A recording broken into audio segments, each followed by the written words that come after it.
Yo, what is going down, y'all? Welcome in the most underrated podcast. Thomas the Franchise, the homie Dal Palantonio sitting across from me. JJ here at the end of the table, man. I just want to let this breathe for a minute. I haven't heard this joint forever. So good. Cracked Rear View. We were talking about this the other day. One of the best albums of all time. Let it breathe. I gotta have you. Oh man, I love this jam. Fucking love this jam. If you missed the last podcast, man, Dal and I are extremely geeked for Hootie and the Blowfish to be making a return. They're coming out with a new album. I'm not really that excited about the new album, let's be real, but I'm really excited to see the tour. I'm really excited for them to come back out on the road. It's been Darius Rucker kind of doing his own thing.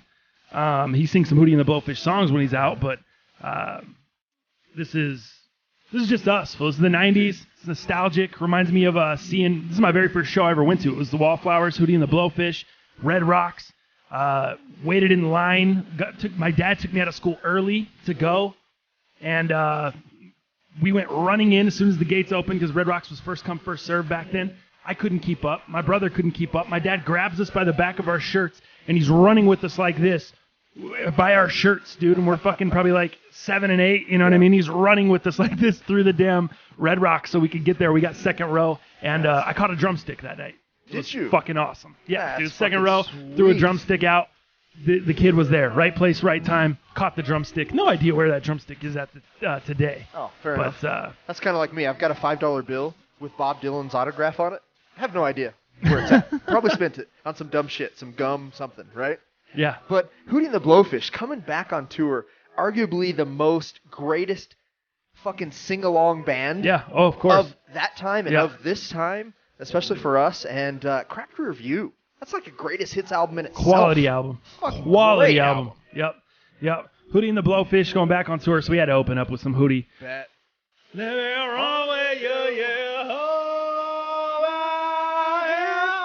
Oh, man, I can't. It's too good. JJ, you don't even know what we're talking about, do you? Yeah, JJ. Couldn't help us. Doesn't have the headphones in. Doesn't even know. Dude, I was born in 1999.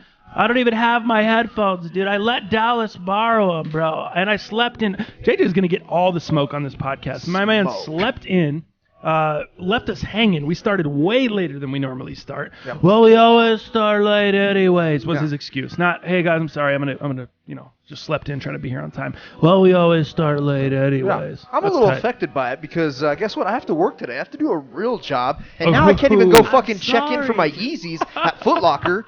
Now I'm going to have to use fucking Twitter codes. God, what are we fucking doing here? Sorry. That's funny. It's really funny. That almost made you sound bitch made, though, Dallas. Well, now I can't even check in for my Yeezys. Jeez. I might be. Right. I might be. But it's all JJ's fault at the end of the day. Oh, man. Crazy weekend. A lot of stuff. I'm actually... Dude, my stomach, I was telling you when I picked you up this morning. I picked you up from yet another new whip. As this is fucking ongoing Russian roulette with Dallas's cars. Correct. I told you I'm not feeling good this morning. My stomach, I don't know if I caught a stomach bug, if I ate something wrong, if I ate too much. I did eat a lot of shitty food yesterday, so maybe that was it. But dude, I'm not feeling great. My energy is not that good. My stomach is killing me. I've taken 3 shits since we got here. It's bad, dude. You saw me. It sounds like JJ's going to have to take the lead on this cast. Yeah, you might have to, JJ. I might have to. You might have to take the lead, man. That is such a bad idea. Why not? Now. You don't think you could do it? Probably not. You don't think you could just step in? If I got to run to the bathroom and I got some serious things I got to attend to, you can't just jump over and if I seriously need to, yes, I will. If I have to run out of this room, oh my gosh, yes, okay, I'll do it. All right, I'm just making sure. I'm just making sure. Who do we have here at the end of the table? We got someone that's part of the squad. We have someone that's squad up, ready to go. Yeah, or I'm ready. We got somebody that's. Oh well, let's just pause the show and inconvenience the listeners. Yeah, I'm still in. They won't know. Let's just give them 10 minutes That's of dead the thing. air while They will franchise never goes and know. takes care of himself. Yeah. No. It'd be the disenfranchised show. Exactly. Anyway, how was your weekend, Dal? I mean, would you do anything fun? Do anything cool? Cop any sneakers? Anything there? You know, I did. I did a couple cool things. Work was not one of them, but I did do some work, unfortunately. But Robin and I actually went to this restaurant, this Italian restaurant, over by Breckenridge Brewery. Are you familiar over like kind of Littleton area, Inglewood, Santa Fe, and 470? Yeah. So Breckenridge Brewery's over there, and they have a nice little Italian restaurant called Angelo's. and it was pretty fire. I'll tell you. Now, I ordered some basic bitch food. Unfortunately, I just ordered the spaghetti and meatballs. I should have ordered like Just classic Italian. Yeah, You for just sure. said Angelo's? Yeah. Oh, I went there yesterday. Did you? The one That's down, funny. the one That down same there, place? 470 in Santa Fe? No, in that I area? went off of like up by Broadway and like Colfax. That's the one I've been to. Is it the same? Do you think it's the same? I'm not sure. I don't know about the one you're talking about. There could I be a didn't- lot of Angelos. Right, that's what I'm saying. Yeah, it's not. But yeah, it was good. So I had the basic bitch spaghetti and meatballs. Thought that was pretty safe, and it was. But it wasn't like super tasty. The salad, however, that I had, the preemptive house salad, had these fucking mixed greens, no cheese, but something about those greens and the red onions and the fucking in-house ranch. Oh my god, Tore it up. that salad was fucking What fire. what?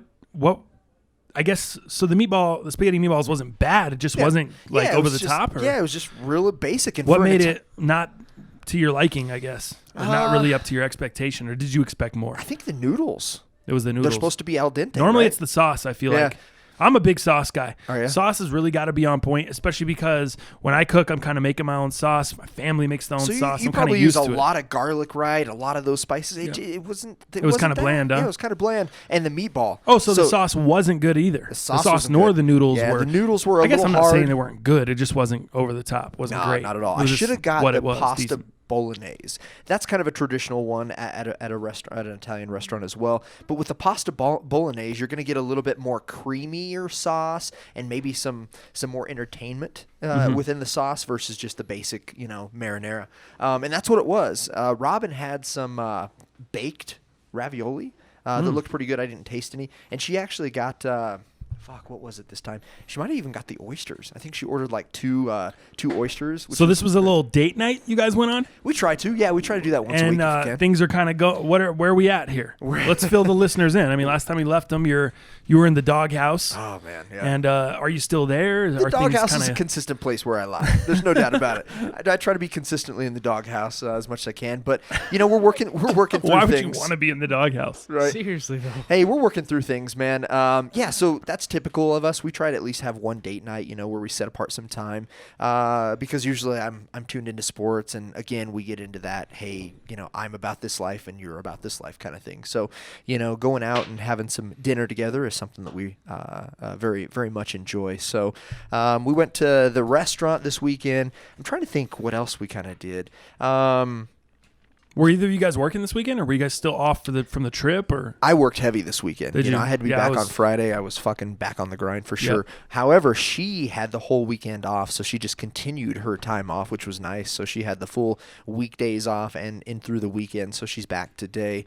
But I think it was Friday night or Saturday. No, Friday night was when we went to the restaurant. Saturday night, we kind of chilled at the house together, watched some Christmas movies, which was cool. One of my favorites, Jingle All the Way. What do you know about fucking Turbo Love Man? dude, you love love Turbo Man? Yeah, of course. Dude, that might be Sinbad at his best. right. Fuck his comedy. Fuck his little hometown series TV shows that he had back in the day. Dog, Sinbad. He's a pretty big villain in that movie. What I about love that Arnold movie. though? I'm going to get that Turbo Man doll. That's so good. So I good. want the doll. Dude, His- when he comes his out as accent. Turbo Man, blows his kid's mind, his wife's mind. She's like, oh, Turbo Man. I just love that movie. So Robin knows of the movie, but she had never really seen the movie Really? full way through. Yeah. Wow. She's more into that like super sappy shit, which is exactly what we did. Like one of the fucking Hallmark holiday fucking just made it last year kind of movie with just the most cheesiest fucking lines and cheesiest actors and actresses. I don't even know who they are. We watched one of those after Jingle All the Way.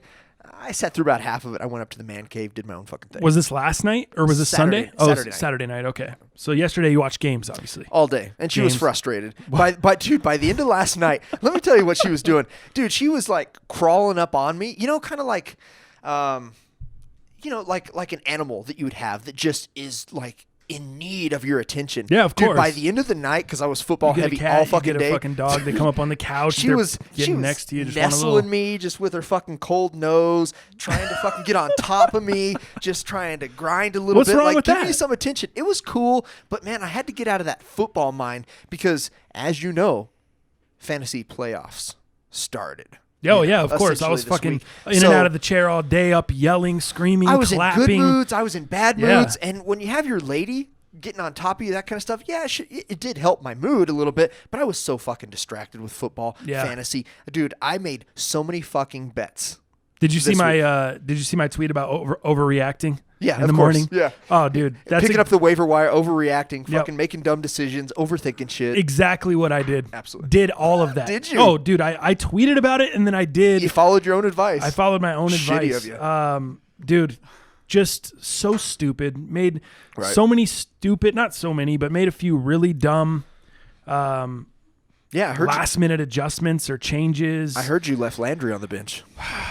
Dude, not only did I leave Landry on the bench, I left Gronk on the bench. Oh, you left Gronk. Dude, I started him in DK if you didn't see. Gronk hasn't been the normal Gronk this year. Right.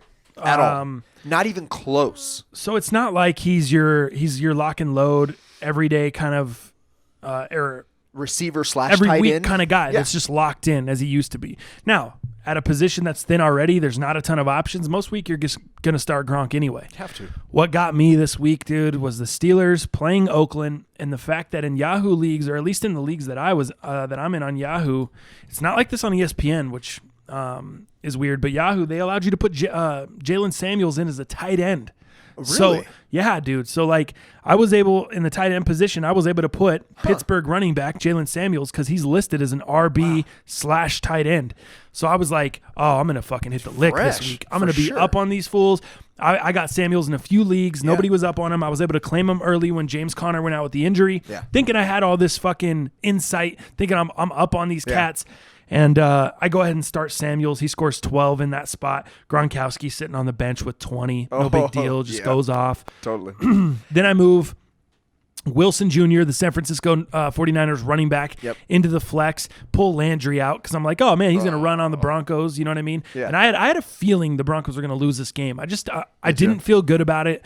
It's probably because I actually took him on the spread. I fucked everything up from the beginning. That's I just never felt good, dude. I felt like you can't, no matter who you are. I mean, maybe you're the Patriots and you can get by, but most other teams, if you lose, let's talk about the top 5 players on the team. I'd say Von Miller's number 1. Yeah. And I'd say Chris Harris and Emmanuel Sanders, whatever order you put those guys in, they're 2 and 3. Sure. Or they're somewhere between 2 and 4. You know what I mean? Maybe someone else slides in there. Bradley Chubb's having a hell of a year. He's still a rookie, so it's hard to put him in that position. But I would say Sanders and Chris Harris Jr. are your 2 guys that are your second and third best players on the team. No team in the league can lose your second and third best players on the team and you still be the same team, or you still come out like nothing happened. And that showed. Broncos were inept on offense. Not to say Sanders has been their only weapon, but they couldn't get the run game going. There wasn't a bunch of Keenum wasn't making good decisions in the pocket. He wasn't throwing it up to Sutton. Every ball I thought he threw up to Cortland Sutton where it was like 50-50 balls, he didn't really give him a shot. He kind of overthrew him, or he threw it too close to the sideline, like almost playing scared. It's the San Francisco fucking 49ers, dude. If you're playing scared against them, what are you doing in the playoffs? You know what I mean? And it just really solidified that this team is nowhere near ready for the playoffs, man. They're not ready for a playoff run. They're not ready to they're not even ready to be in the playoffs. Forget a run, forget winning a playoff game, any of that stuff. They're just not ready, man. They're not there. They're not a complete team. The defense is good, and it can help us mask some of the stuff. And these past 3 wins kind of can help us mask some problems that we have on the team. But we still have a few massive holes that we need to fill. And we're going to have to go address those in the draft. I'm not a guy that says, hey, Denver, let's go out and draft a quarterback because we didn't get it with Case Keenum. No, you took Case Keenum, you put him on a 2-year deal, deal with it. Stay the course and trust. I don't want to say trust the process, the whole Cleveland motto, the whole trust the process thing, but you almost do it in some sense. You've got to have a plan and stick to that plan. The reason we're in the spot we're in now is because we've deviated from the plan. And if they would have, and all the people out there that want to fire Vance Joseph and want to fire Bill Musgrave, that's not the answer either. You brought these guys in, you put them on a 5-year deal, see it through. At least see 4 of the 5 years through. You need to see through the plan. We can't keep jumping around from quarterback to quarterback to quarterback to head coach to head coach to head coach to quarterback. That's not going to get you anywhere. Right. Look at what the Rams did. They were bad for a while. They had a bunch of really good draft picks. Jeff Fisher came in, Jared Goff went in halfway through Fisher's last season. That was his rookie year. Looked terrible. It would have been super easy to throw Goff away and be like, all right, we need a new coach and a new quarterback. No, they brought in a new coach. They stayed the course with the quarterback, and you've seen the improvement. Didn't look great last night against the Bears, but nonetheless. He looked confused. He looked out of sorts, out of his mind. But you've seen the improvement. The Broncos need to do the same thing. They've got to stay the course. They've got to push along, or else you're going to continue to bounce around.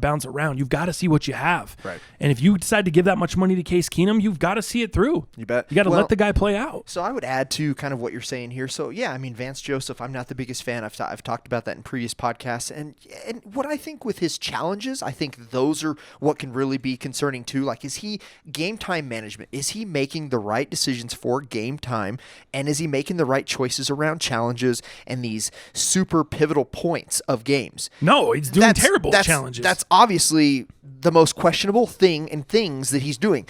Game time management and questionable challenges. Having that, or that being said, I would say yesterday specifically, I think a lot of these rookies have done pretty well. We've seen some great things. Look, Phillip Lindsay's having a record-breaking season, rookie-wise. I think yesterday was really a game that showed me, dude, maybe we have too many rookies and we're putting too much load on all these rookies and, making the right decisions and making the right plays when they have to. I think we saw rookies yesterday, and the continuity just wasn't there. The experience wasn't there, and that starts from the top, and I think it rolled down from Vance Joseph to all the rookies who don't have the experience and can't make the catches and don't have the game time decisions because of the experience. I think that's part of it. And Case Keenum, dog, we paid him too much.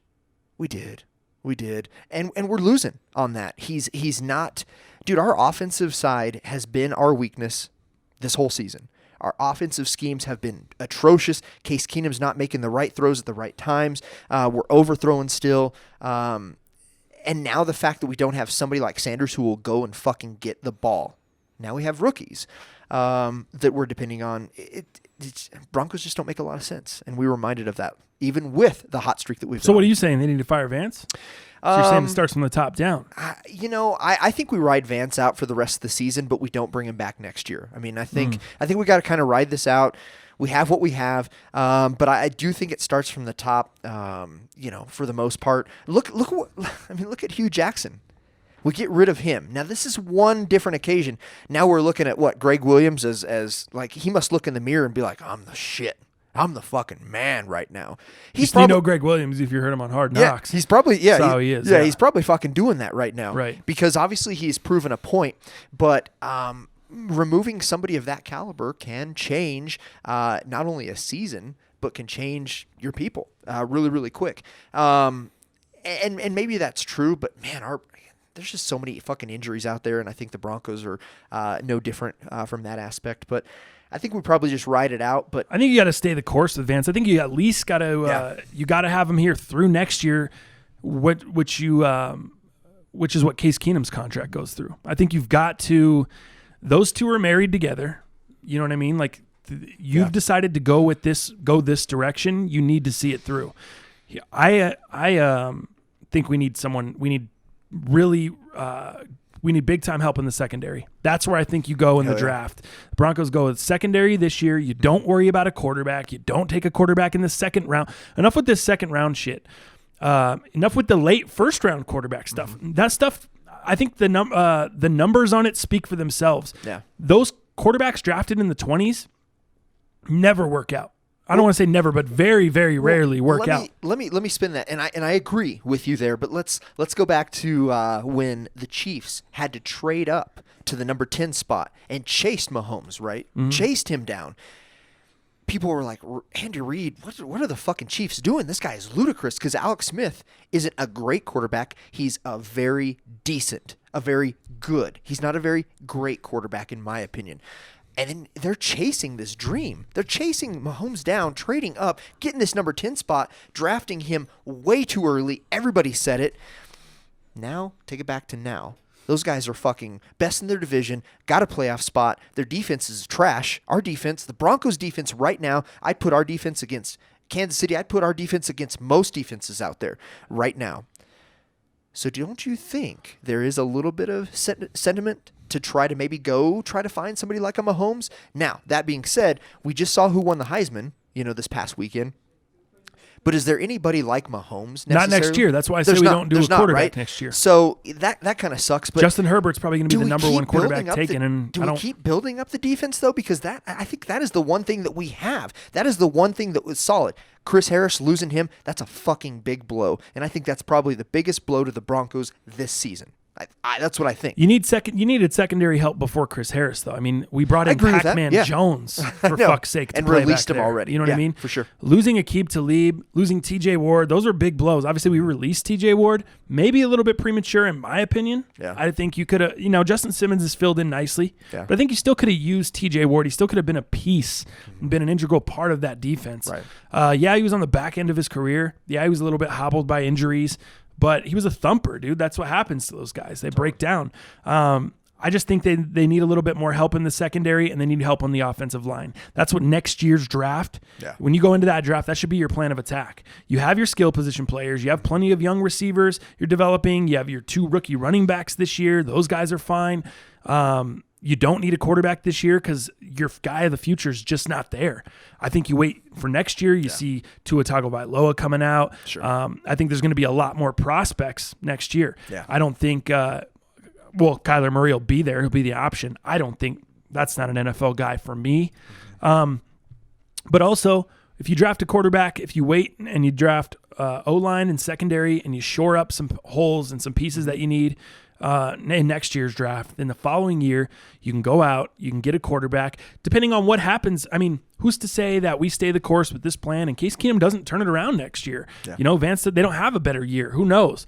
But if they don't, then you're in prime position to get a quarterback. That's what I'm talking about as far as staying the course and staying with the plan. Yeah. Broncos have a tough time doing that. Elway has a tough time doing that. He's a hyper-competitive guy. He doesn't like to lose. He doesn't like to even take one losing season. You know what I mean? Broncos haven't had back-to-back losing seasons since Pat Bowlen's been the owner, since 1983. You know what I mean? Not back-to-back losing seasons. Dude. And our schedule is obviously in the Broncos' favor as well for the rest of this year, and just goes to show that San Francisco did some great things. I don't want to take anything away from them, but we also didn't do some great things. No, they were uninspired. Obviously. They were banged up. They just didn't play well. I almost feel like we just took it for fucking granted a little bit. But that's the other thing that you have to toss around to Broncos country is like, fuck, man, we have a pretty in favor of the Broncos schedule as well remaining, and here we are, Yeah, well, it's been that way. Are we going to be able to take advantage? Doesn't look like it now. You need a bunch of help. I was reading some scenarios for them to get in the playoffs now. You need Pittsburgh and Baltimore to lose 2 out of 3, I think, of their remaining games. Pittsburgh's already on a skid. You think they're going to continue to lose the next 2 out of 3? I doubt it. Yeah. You think Tom will make the right fucking... I think they turn it around now. They're going right into a tough game this week. They have the Patriots this weekend. Yep.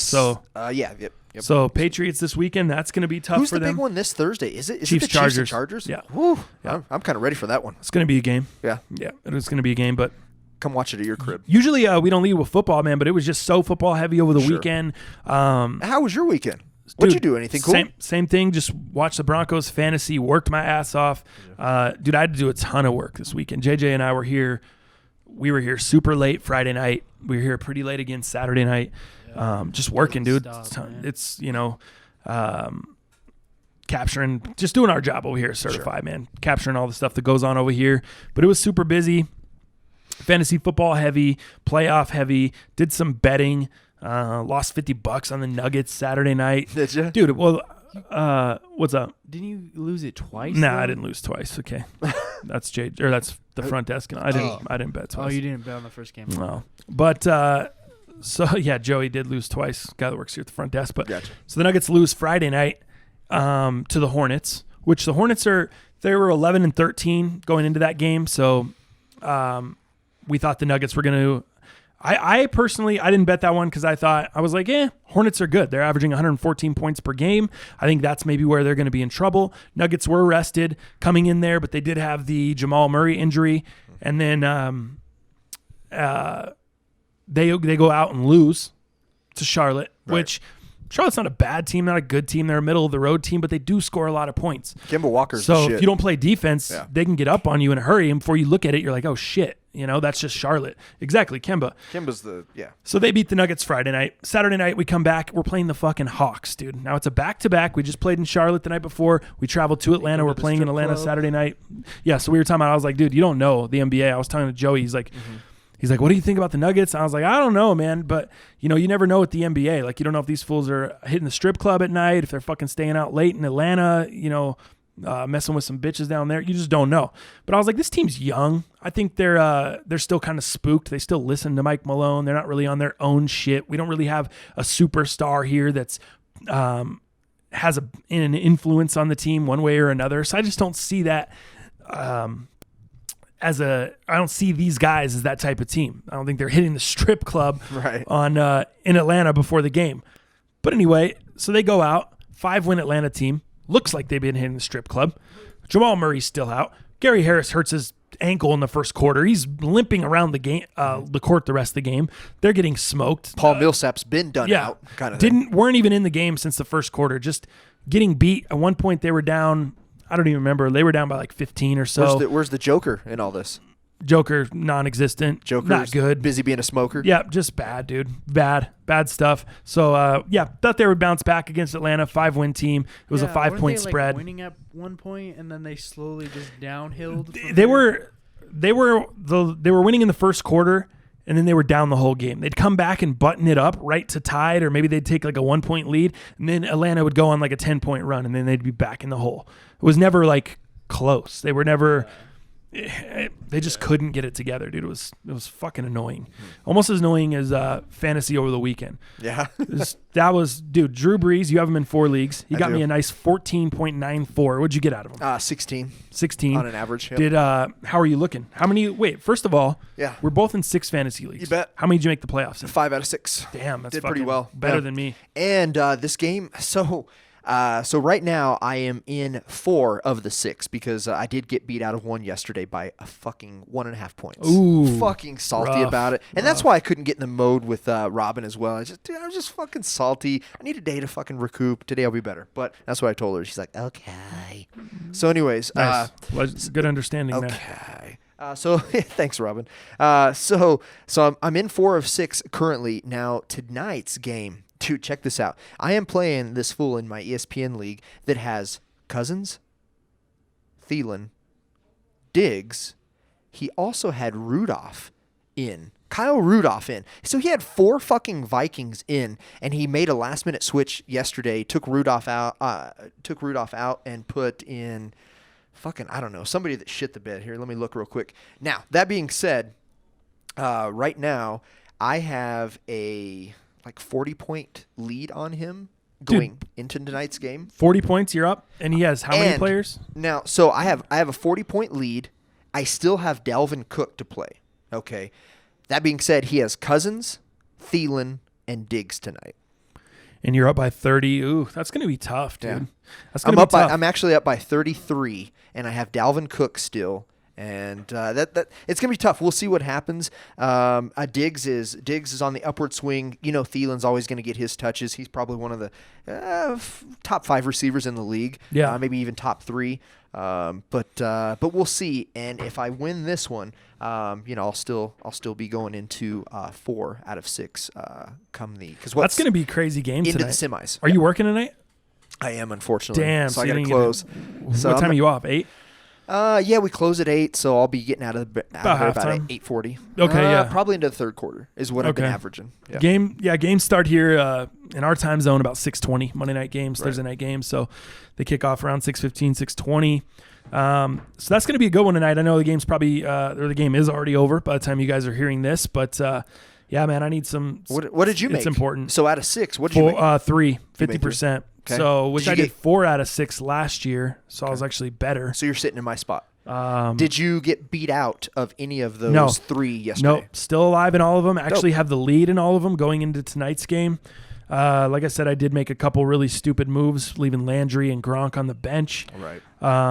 But I still put up 121 in that league with Breeze as my quarterback. Wow. With Breeze shitting the bed. So I had a couple big time performances come through, and where I'm sitting at right now, 121 to 106, and he's got Tyler Lockett tonight. That's it. I'm done. So as long as Lockett doesn't go stupid, Yeah. I mean, he could even score one tutty as long as it's not like a crazy long one or he doesn't break a kick return or something. But I mean, essentially it's 15 points. I think you're in pretty good shape. I don't think so. I think you're pretty good shape. Are you kidding me? I think you're in pretty good shape. What has Lockett been putting up? Let's see. He did 12 last week against San Francisco. So if he did 12 tonight, I'd be just skimming by. Lockett's not a lock. He did 19 week before against Carolina. I'd be fucked. You'd be shit in the bed. He did that. Week before that, he did 9. I'd be okay. Week before that, he did 17 against the Rams. I'd be fucked. Yeah. But it looks like, honestly, these big performances are mostly on the road, dude. Interesting. He's not doing big at home. Like the last San Francisco was at home last week. He just did 12. But game before that at home was Green Bay. He did 9. Game before that at home, he did 3 against the Chargers. So the last game he really went off at home was the Rams in week 5. He did 17. Yeah. So I think I got a shot tonight. Yeah, for as long sure, as man. Lockett doesn't go ham, I think I have a shot there. As far as the other league, I'm sitting 92 to 63. So I'm up there, but he's got Cousins and Diggs tonight. I have Dalvin Cook and Chris Carson. I think I'm cool there. Dang, that's almost just like you and I versus the dude that I'm playing. Oh, and he has Janikowski as well. But he's down basically 63 to 92.5. He's down, let's call it 30 points. 30 points. I still have 2 running backs to go. Yeah. Yes, he has his quarterback and Diggs and a kicker, but I think I'm in good position there. I should be in the driver's seat. Barring some stupid shit happening, that should be a win. Totally. The other one with Lockett, it's 50-50 to me. I don't know. Yeah. I'm hoping Lockett doesn't go ham. I'm actually hoping he turns his ankle in the first quarter and just goes out with a little high ankle. Comes back next week, Totally. he's fine. Yeah. But he's out for the game tonight with a little high ankle joint. And then the last one, at ESPN League, 119 to 108. I'm up. I have Diggs left. This gentleman has Rudolph left, so that should be a dub. Yeah. I mean, Diggs versus Rudolph, and I'm sitting here with a 10-point lead, 11-point lead, basically. Nice. Should be good. Let right? me bitch a little bit about fantasy real quick because man, I have been a rock star this year. I've been pretty lucky and with my waiver wire pickups, but I got to tell you, man, this week they really fucking gave it to me, man. Fucking Tyreek. Who's they? Just the football gods. Okay, Dog, I just want to make sure who we're blaming here. The football gods. They okay? really gave it to So me. check it out, man. So Tyreek leaves for what was about a quarter? Yeah. A full quarter yesterday. Yeah, he only had 4 points for a minute. I was like, oh, geez, get it together, Reek. So that kind of fucked me, but he still ended pretty well, so I'm happy with that. Dude, Beckham decides to just not play the day before. I think they ruled him out on Friday. Joey had issues with that, too, up front. I have him in 3 fucking leagues. Yeah. So I still made it happen because I had Shepard to back him up in 2 of the 3, and then I just had to do some waiver wire pickups to, on the sneaks real quick. And then, of course, Connor. I think Connor fucked a lot of people, unfortunately. That last game when he got hurt, we all, all fantasy owners took a deep breath and a huge ass sigh, just like, what the fuck are we going to do? And obviously on Samu, you were a little ahead of me because we're in 2 of the leagues and you had already got him before I tried, so you were on the sneaks. And, based off what he didn't do yesterday, glad I didn't fucking pick him up. He did 12. If I wouldn't have put him in at tight end, that's a great flex score. Right. If I would have just had him in at flex, he would have been fine. I would have been completely happy with a 12. He was a better pickup than Wilson. Right. So and honestly, he scored 12 is more than a lot of tight ends scored, unless you had fucking Gronk or Kittle yesterday. Or Ebron. Or Ebe. Yep. Ebron. Unless you had any of those 3, he was probably a great play at tight end. Because I had Gronk. I put in Ertz yesterday instead of fucking Ebron. Kept Ebron 16 points on the bench and had fucking Ertz with half that at 8. It's just one of those things. Dude, I would have done the same thing. You got to play Ertz over. You're right. But especially the way Ertz went off the last time Philly played the Cowboys. I know. But this is a new Cowboy team. This is a new Cowboy team. This is a new Cowboys D. This is a new Cowboys D. You still see you're right. doing kind of new team. Listen, Amari Cooper's going off on the offensive side. You still see Dak fucking doing Dak things. Dropping the ball, losing the ball, fumbling the ball, not taking care of the ball. Looking more like a Dak up. That's still the Dak up here. Yeah. And Ezekiel, obviously, which I'm glad he didn't because I played him in 2 of my leagues against him, unfortunately. I'm glad he didn't do what he needed to do yesterday. What do you mean? He did 27. Did he do 27? Yeah, well, in DraftKings. Yeah, not in fantasy. So that's PPR. Yeah. So what, he did 19 probably? What did he do? 20? I think he did like 17. 17, really? 16, 17, I think, is what he did. But yeah, I mean, it's still, the Cowboys are a new team, but it's because they're fucking D. Man, they're figuring some shit out on their D. And Philly, Philly's questionable anyways. I have him at 20 here. 20.2 for Zeke.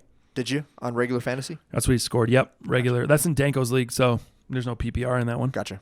I don't know if he scores shit differently, but 20 still. I mean, what do you mean he didn't do what he's supposed to do? 20? Yeah, I don't know. Maybe That's like saying Smith-Schuster didn't do what he's supposed to do and he did 26, Dallas. What are you talking about? Smith-Schuster was the shit yesterday for sure. I'm surprised that's not your favorite team considering it's your name. Dallas? Yeah, no. No? I'll pass. What Pass on what'd you think of that? How do you think they're for real? Do you think Dallas is for real? Or You think it's still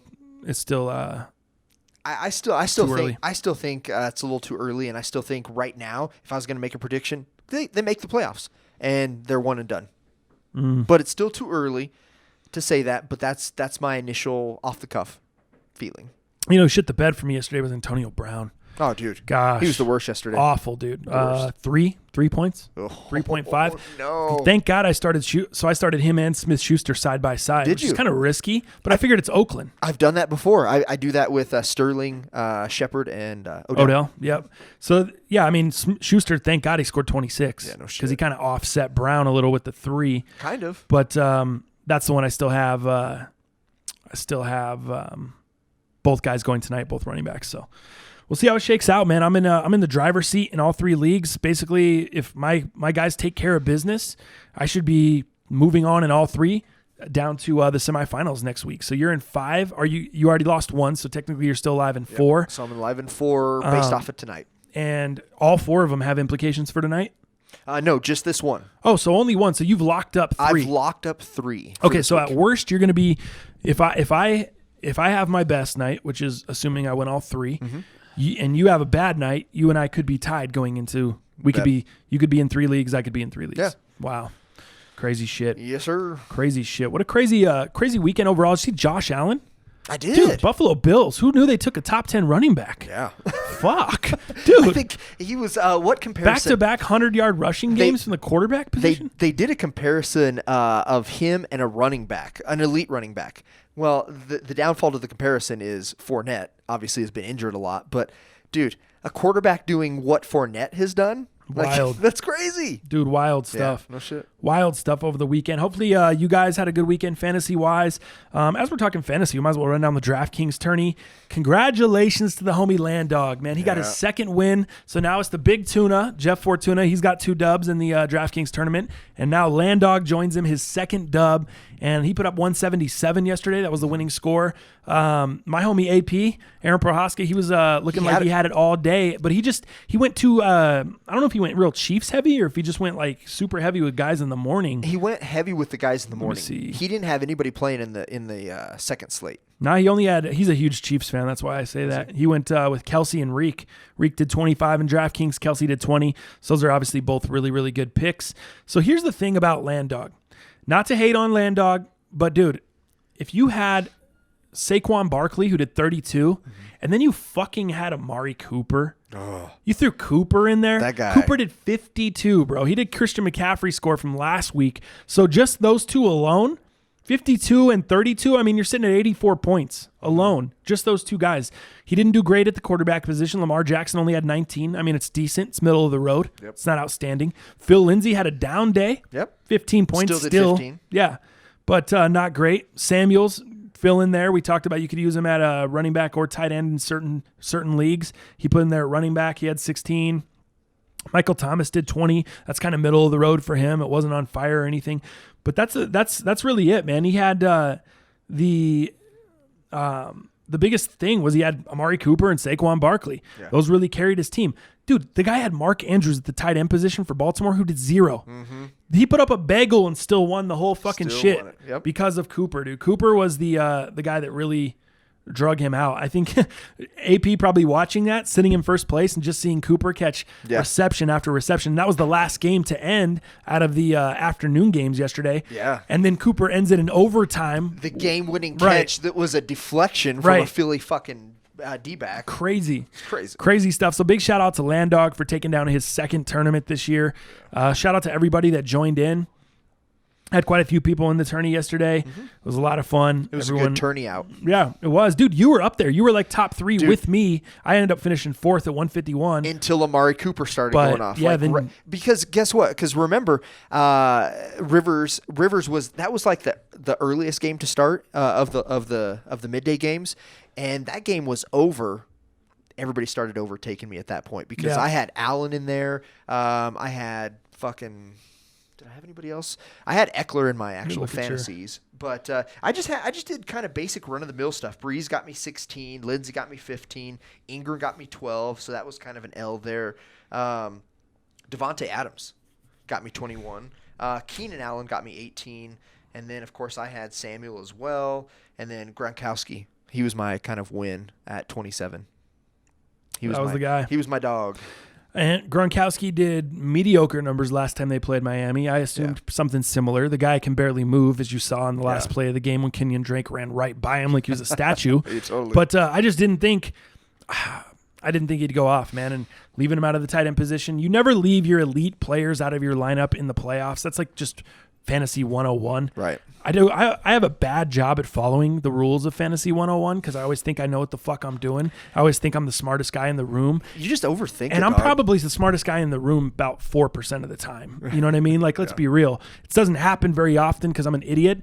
But in this case, I will say it didn't actually kill me yet. I'm still alive. Yeah. I'm still alive based off tonight. Fuck, you and I can have the same fucking records going into it after tonight's game. So, Right. you know, and you've Shit, you put Breeze in DraftKings too? Wow, you went Breeze. Dude, Breeze heavy yesterday. I did. Well, because look at the last time these guys played each other this year. It was crazy. Dude, But it was also like, in the dome, dude. It was like a 38-40 score. I can't fucking We've even talked remember. about this. You know the Saints are not the same team outside of that dome. Yeah. And it's not – we saw them get on a roll earlier this year. They did have some nice road wins, so everyone got all pumped. And now what do we have? Back-to-back road losses. They go into Dallas and lose. Now they go into Tampa and lose.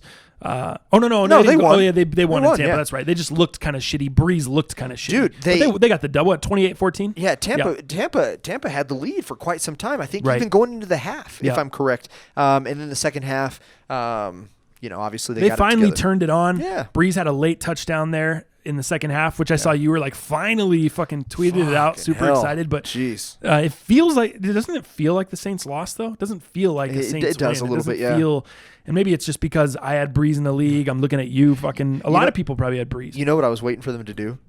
Even though Winston didn't have a bad game per se, I was waiting for them to fucking bring in Fitzmagic because you know how good the Bucs are when they start a QB and then they fucking bring in the backup because you know nobody prepared for that backup. Of course, they ice every team. It seems like when it comes to that, just like you know bringing in the second starter or the second guy and just fucking lighting it up. And Fitzmagic lit the fuck out of the Saints last time they played. Yeah, he did. So, you know, I thought there might be some of that happening, but they did leave Winston in there, and you know the Saints pulled it out. And I still believe they're probably still one of the most complete teams, but this up and down shit that I see, their defense with Cam Jordan kind of faltering a little bit. Cam had a pretty good game yesterday, but I don't know, man. These playoffs are going to be interesting. Let's go over the Heaters' performance of the weekend. Let's not. Do you know? How about we pass on that? I didn't go 0-3 this week, so that's good news. I got to throw out some updates, man, on the Heaters. I'm sure you do.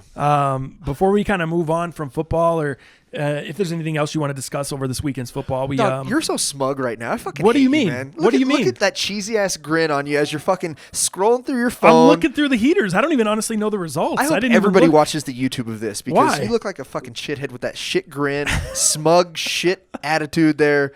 But go on. Smug shit attitude. Smug Did I have shit any attitude, JJ? No. I don't think so either. I think I was strictly just scrolling the Heaters trying to figure out what happened. With the smug grin look. Well, as I'm looking at it now, I don't even know who you took, but I know you took Denver, which was obviously the L. Yep, lost there. So as I'm looking at it, and I know you took the Chiefs. Lost there. Because they they had only a battle won in OT. They only won by 3. Yep. Yeah. Battled it out in OT. Chiefs were -6.5. Baltimore's D is real. Dal got the easy L. Let's be real. Of course. Baltimore's D. They are. Dude, the last 4 weeks, Baltimore's D is the real deal. They hadn't been through the early part of the season. The last 4 weeks, they had some injuries. They've had some guys come back, and now you can see what the defense I would say Baltimore's D top 3 in the league right now. Absolutely. It's so funny too. Is dude, that offense, you can see the potential in Lamar Jackson. He looks good, dude. He looks good. Dude. He's moving good. The thing that worries me, same thing with Josh Allen.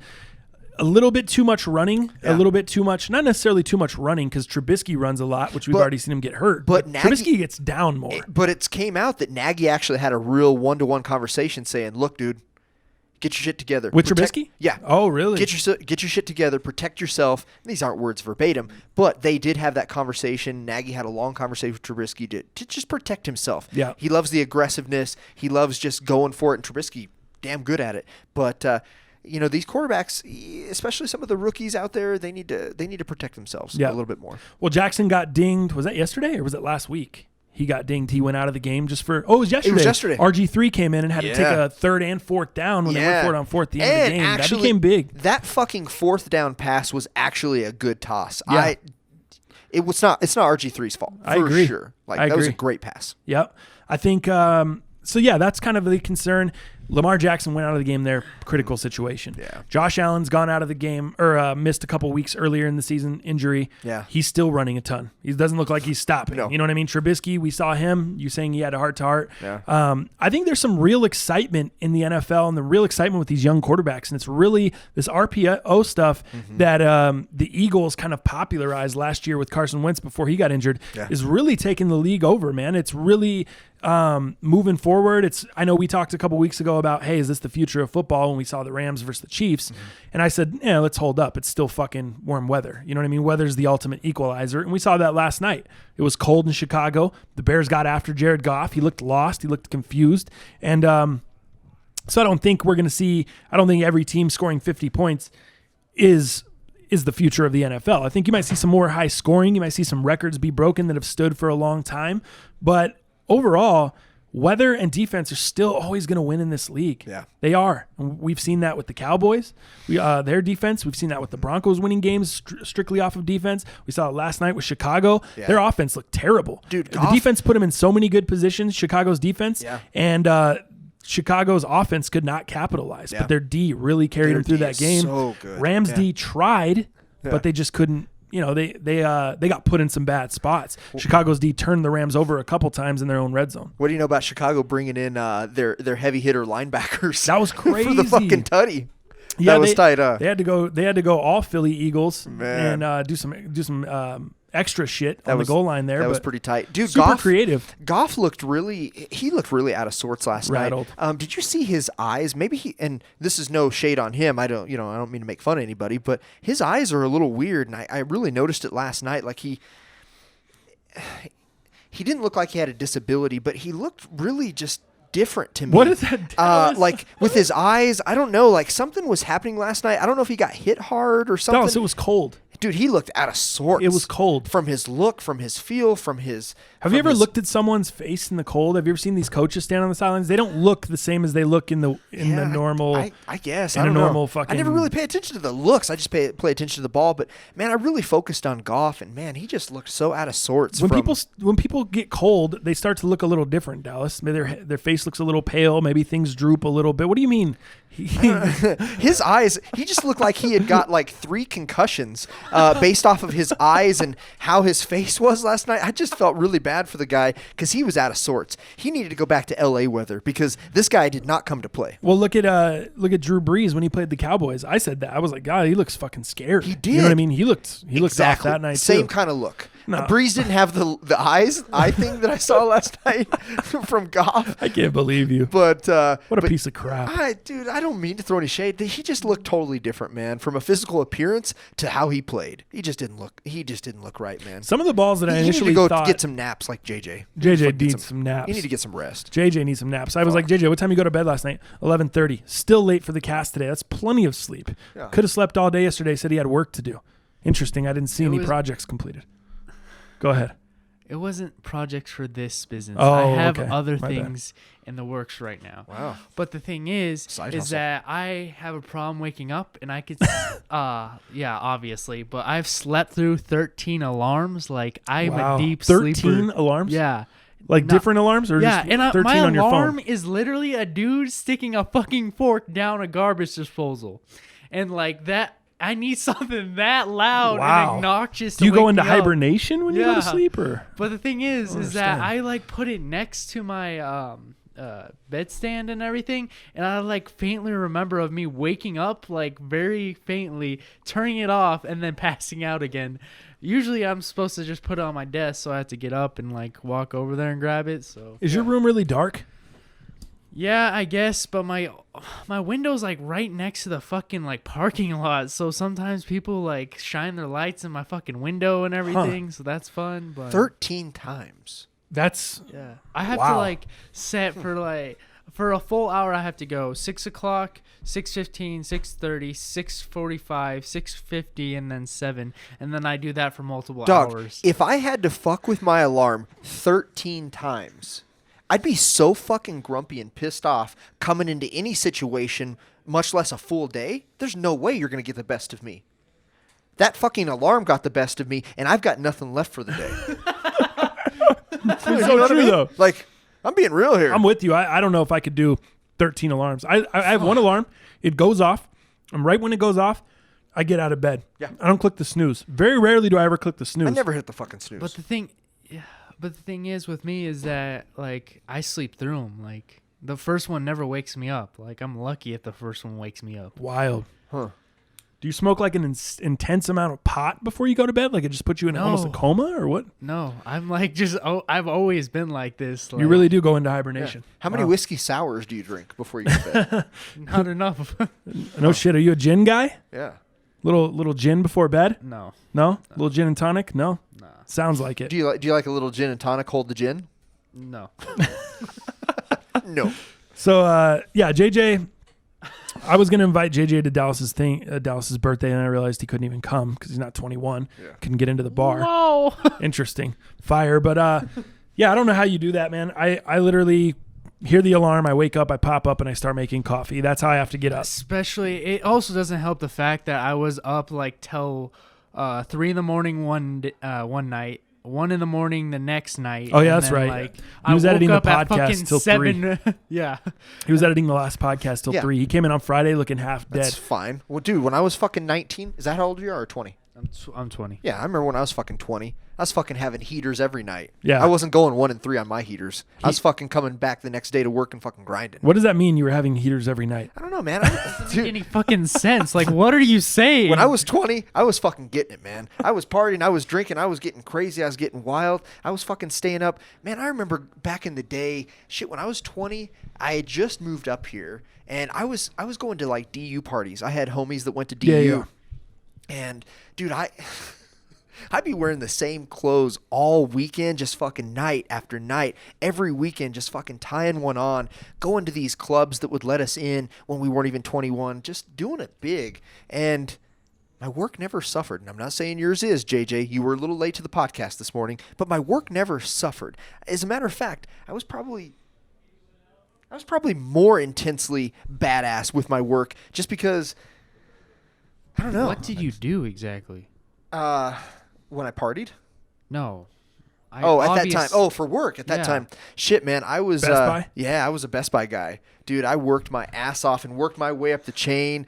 Dude, that's hey. This because guy of Best started Buy- out on the Best sales Buy. floor. He Dude. moved into installing fucking car stereos and doing Dude, all kinds I'm of working shit on like that. fucking $80,000, $90,000, $100,000 cars, fucking putting remote starts in, putting security systems in. You better believe that you had to have your shit together when you're fucking working on that. Because Best Buy does have obviously their insurance and shit like that. The moment you fuck up a car or two, you're fucking gone. Like you had to have Yeah, your they're not shit going to together. continue to pay for you to fuck up. You know what I mean? Like accidents Dude, happen. They but paid for all my certifications, all that kind of stuff. So, you start fucking shit up like that, JJ used to valet cars. Did you know that? Yeah. Used to be a car That's tight. valet guy. Could you see him fucking scratching up someone's Maserati? Ooh. I could. I actually drove an could. R8 and never scratched it once. Really? Yeah, it was the fucking nicest Did you car did you ever. feel like you were Tony Stark? A little bit. Okay. Do you I saw my future self in it, so yeah. Dang. Wait. Well, you know what? To be in an R8, you know what it takes? What? Fucking steps, man. First step, being on time to the podcast. there we go. I know. Step Bringing one. it full circ. Step one. I know. But I did do some research on some stuff. So Oh, you got some underrated news? Yeah. I'm excited to go to the underrated news. You know what? Let's just cut the show. Let's go right to the underrated news. No? Dallas. I have some sneaker stuff too. Like, Okay. I only have like one underrated story, and we might not even get to it. But like, I actually have some sneaker stuff I want to bring up too. Man, I'm so Some excited. art stuff too. I'm so excited / nervous that I might have to take a pee break real quick. We might have to just have him take over the second hour here Okay. of the show. You go take your shit that you need to take because you've already taken 3 this morning, Yeah, I'm like you fucked. said. My stomach is. I've got a nervous peas real quick all of a sudden. I don't know. Let me tell you, I think what caused it, bro. I ate yesterday was just a bad diet. So starting Okay. Saturday night, I had pizza. Okay, a lot of cheese, a lot of whatever. No-brainer. Just fine. I'm fine. I can handle some pizza. No big deal. Yeah, we've had pizza together. Yep, just fine. Sunday, I wake up yesterday morning. I set my DraftKings. I do all my shit. I get in the fucking zone. You have the coffee. Have the all that coffee. stuff. Do all my stuff. Set my lineups. Talk yourself out of shit. Set my loser lineups. No, actually, I killed it on DraftKings. Other than, well, in our league still, I put up 153, which was good enough to cash. I used that same lineup in a bunch of 50-50s, and I cashed in all of them. Nice. So I actually made about $250 profit yesterday on DraftKings off 50-50 leagues and shit like that. Didn't hit any tournaments, but still did okay. It's been bad the past couple weeks, so still did okay. Went to Village Inn, did a little carry-out breakfast action. Got California skillet. Bunch of potatoes, hollandaise sauce, cheese, avocado, fried egg on the top, over medium, sourdough toast. Got that for breakfast. Me and my girl ordered it both. Boom. Ate that shit up. Everything was cool. Then Mia gets this wild idea. She is addicted to chili cheese fries. Like, I swear to God, addicted. Oh, you were telling me bro, about this. Fucking addicted. We hung out on Thursday at the mall, and you're like, dude, I can't get chili cheese fries. Mia would kill me. She's fucking addicted. Like, it's insane. I don't even really like them that much. Told you before. We've Yeah. talked about it. I'm a texture guy. I don't like shit that sits for a minute, Soggy, gets soggy. moist. Not a fan. Just not a fucking fan. Chili cheese dogs, sandwiches with mayo on them, where the bread's not toasted, where you packed it for lunch. It's been sitting. If there's an opportunity for any kind of bread to get soggy, I'm fucking out. You're out. You know what I mean? Like, croutons that sat too long, whatever. I'm fucking out. I don't like it, dude. Yeah. So she loves it. She's addicted to fucking chili cheese fries. So I'm like, whatever. She's like, oh, I still got some Omaha steak shit at the crib. I saw that in the fridge. So I got some hamburgers. I got some, a couple things left, you know what I mean, from this package of Omaha steak shit. So, including some fries. Some, they're called like steak fries. So they're like potatoes. They're like potato cut wedges, wider. just cut. Yeah. That's into the fries. wider cut. Yep. Mm-hmm. Which she's like, hey, we should do chili cheese fries with these. I'm like, fuck it, let's do it. Let's do it. And I don't know if you've ever had Mark Schlereth's stinking good green chili. Fucking fire. The dude. stinks good chili. No, Dude, I haven't it's so yet. fire. It's in frozen freezer section at King Soopers, any grocery store. Well, here I've seen it. I don't know where you got. I've seen it. I've never Make bought that it. What about shit you guys? homemade, man. I don't have time to make homemade green chili, nor do I have the sound culinary. just like Robin. Jesus. Oh shit, how she What is. the fuck? Robin wants to. It's like, the other Dude, day, I not- grew up eating so much fucking Mexican food, man. Like, we made that shit from scratch. That's we awesome, would get JJ. green We chili. or your family made it and you fucking consumed it. and you consume it. I was too young to make that shit. I'm Right, so sorry. that's what I'm saying. Now that you're an adult and I'm an adult, do you think you want to make the green chili when I could just go get stinking good green chili from the frozen freezer section that tastes just as fire? It's stinking good. And it's $4.99 for a serving that's going to feed me and my girl just fine.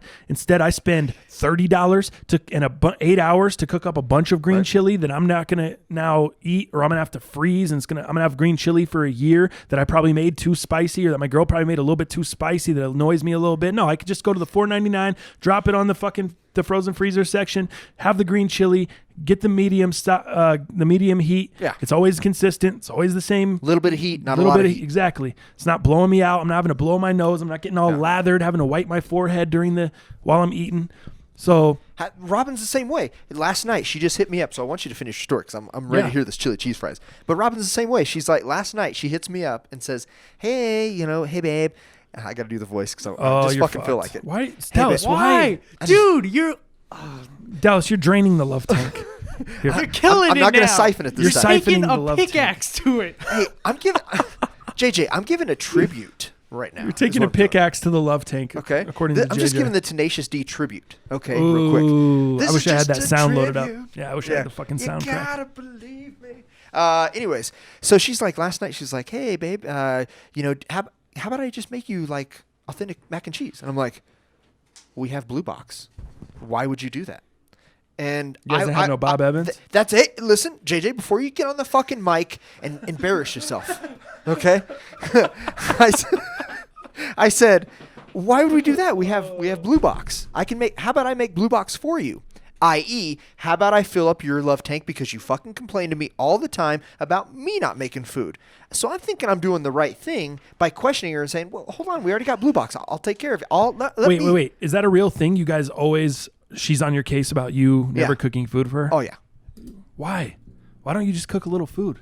It's not that hard, man. Oh, JJ, Jesus Christ. Okay, so anyway, Had enough of when you JJ. say Blue Box, are you It's just JJ. talking about Kraft mac and cheese? Yeah, just a Blue Box, yeah. That's what we Okay. know. Yeah, the regular Kraft mac and cheese. Okay. We all love Blue Box. Everybody loves Blue Box. That's just the way it is. I think a it's staple. decent. It's a staple, It's right? decent, yeah. Now, that is because you make your own mac and cheese. You did for Thanksgiving. We heard that, right? Bob Evans is the greatest. It is. So Robin says, hey, what if I just make you some mac and cheese? And I'm like, and I didn't think about the love tank. I didn't think that she's doing an act of service, which is one of mine. The top one is gifts because I'm a materialistic bitch, I guess. But I didn't think of that being I was just gonna scoop over that one. I'm gonna have to cut that sound off. I gotta put that in the sound. I gotta load that in I'm the a sound. materialistic bitch. I'm a materialistic bitch, I guess. But so I didn't think about her acts of service there. So long story short, she got a little mad at me. I tried to fix it. Let me make you make something. That was my spin on it because I love Kraft mac and cheese. It's a staple. It's a go-to. So she's like, wouldn't you like me what about all these wholesome ingredients and I can put stuff in there that we know what it is and it's not going to kill you. And so that's why she sounds a lot like JJ and JJ sounds a lot like her. But anyways, we ended up just putting Trader Joe pizza in, and then we made some salad with that. We made some tomato soup, and that was the night. Anyways, back to your chili. The chili cheese fries, I think that's what fucked up my stomach. Gotcha. So we went ahead, made the chili cheese fries, got Wasn't the the stinking good green Schler chili. stinking- I think it was just a combo of, dude, I ate a quesadilla during the day yesterday. Okay. I think I ate a string cheese somewhere throughout the day. Love string I ate cheese. pizza the night before, so I had cheese there.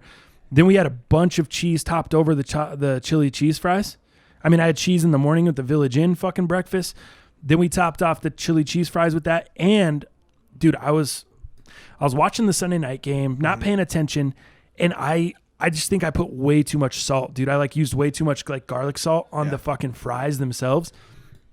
So when I was eating them, it was so salty, dude. It was so fucking salty. It was just I felt bad because I ruined her chili cheese fries because she was in the shower. Granted, she shouldn't have put it on me. I don't make chili cheese fries. You wanted these. You wanted to make them. And You're now the you're just expert. like, oh, yeah, do whatever, babe. Just figure it out. Do whatever, And she's just jumped in the shower. So I'm trying to figure it out.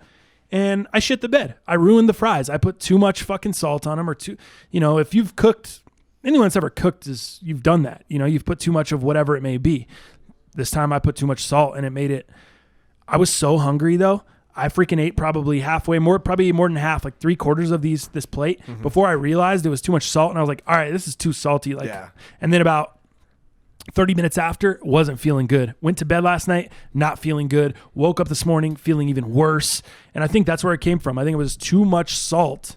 Yeah. On the a mixture of too much salt and too much cheese yesterday, I think dude. cheese and salt, yeah, for sure. It was The just too salt, much. You burned all your insides with Fuck all my that salt stomach. and then that What cheese. do I eat for lunch today? What do I do? Is it best for me to just grab a salad or I would get some salad stay and- away from the fucking Some cheese, salad and some obviously, fruits. stay away from which, meat. Which I see some great fruits Right. here. So I would do salads and fruits, man. I think it'd be really good for you. It'd be nice to it would give my body anything that's easier to process. Maybe I do feel some like. enzymes. Maybe do some digestive enzymes to try to get it out of you as well. But I would do light Probiotics and shit. Yeah, maybe some probiotics, some digestive enzymes, something.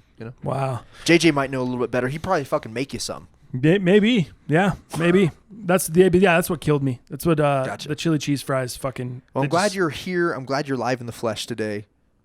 What's next? smoked my shit. Do you want to let's jump into the YouTube comments, man, before we go into we'll end with sneakers and underrated news and all that stuff, but you might as well go to the YouTube comments. Wait. So we were going to talk about heaters though first. So let's talk about our records real quick. I'm sorry. And how we did, and then we'll go. That's my bad. I got you off track. No. Man. That's my fault. No. You lost the That is correct. the first two games you won on the Colts. We both were back on the Colts this week. Love the Colts looked good. Let me see. So that put me at 1 out of 3. And what'd you hit? 1 for 3.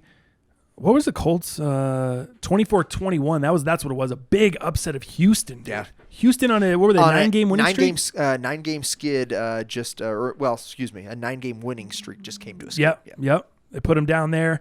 So I went 2 and 3. I hit on the Giants -3.5 easily. They killed Washington. Wow, what a game. That was the easiest one of the week I told for you me. Washington was so fucking decrepit with these injuries. It is. Why didn't you take them? How did you not take them? Mark fucking Sanchez was starting at quarterback. The butt fumble was starting. Fumble. I told you that. I know. I told you, hey. I should have. Whenever he's starting, that was an easy dub. That was a feed-up game, lock of the week. That was bet your fucking mortgage. Yep. Yeah. Yep. So I hit on that one. Giants looking good all of a sudden, even with no Odell. Still blew them out. Yeah. And on the road, they were in Washington. So that was a nice win for the Giants. It didn't hurt that Saquon Barkley had a career day. Yeah. Did you hear Gruden's press conference? No. We didn't do anything good. Oh, there was really? nothing good that happened. Jay Gruden? Jay Gruden. Yeah. Nothing good happened. We did nothing well. Fuck, Anything else. I can see it. Yeah. Saquon Barkley was bitching up Clinton Dix and those fools. It seemed like every run he was popping into the secondary. Here's something else. Did you hear that it has finally came to light that actually the Redskins did not communicate with Kaepernick? No. And there was things that said they did. No. It's come to light that they actually did not have any conversations with Kaepernick of bringing him back when some of the organization, and I think maybe even Gruden did, don't quote me on that, but they had alluded that they had talked to Kaepernick and it was not a good fit. That was what came out. This past weekend, it came out that they had no conversations with Kaepernick. Do you find that interesting, especially with the butt fumble and the things that we knew he wasn't going to be able to do? You have a take on that? Not really. I think I still kind of sit where I sit on it. Yeah. I don't think he's not elite enough to bring back and deal with the stuff that he's right. That he's going to bring. It's funny. I saw someone yesterday post something on investment. Instagram too, and it was just like, "Oh, happy Sunday" or whatever, and it was just a bunch of Colin Kaepernick highlights. And there was some great plays in there. There was some really good plays, dude. And under the Harbaugh system, that's what I'm saying. And that's what I'm saying, dude. And it's just like that's what people aren't understanding, man. Is he had success with one coach. He's not going to ever be with that coach again. He's going to have to, you bring this guy in, you can't have him sit there as a backup because chances are, unless you're having him back up Lamar Jackson, kind of like RG3 is over there, very rarely do you have a quarterback. I mean, I guess he could go to Houston and back up Deshaun Watson. You know what I mean? But he's not going to jump in anywhere as a starter. No one's going to bring him in as a starter because then you got to change your whole offense. Right. Not every team is running this RPO system stuff. Not every team has a running quarterback. So when you bring a quarterback in that's either going to sit behind them or they're going to take over as the starter, that equals changes to the offense. Now you got to change everything and do things totally different than what you have done them because he's not a pocket quarterback. No. We've seen him in systems outside of the Harbaugh system where he had success where they didn't tailor the offense to him, and we saw what happened. He was incredibly mediocre. Not successful. Right. So It's like he needs a lot to make him successful. He needs pieces in place. He needs an offense built around him. And then we can start talking about him being successful, but that's still an if all that happens. Yeah. It's just a lot, man. Yeah. It's nothing. I just don't think it's that personal.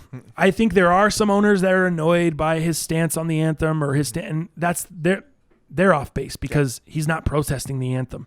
He's strictly using the anthem to protest a bigger thing, which we all understand, or we should all understand. And most of us agree with. I think so.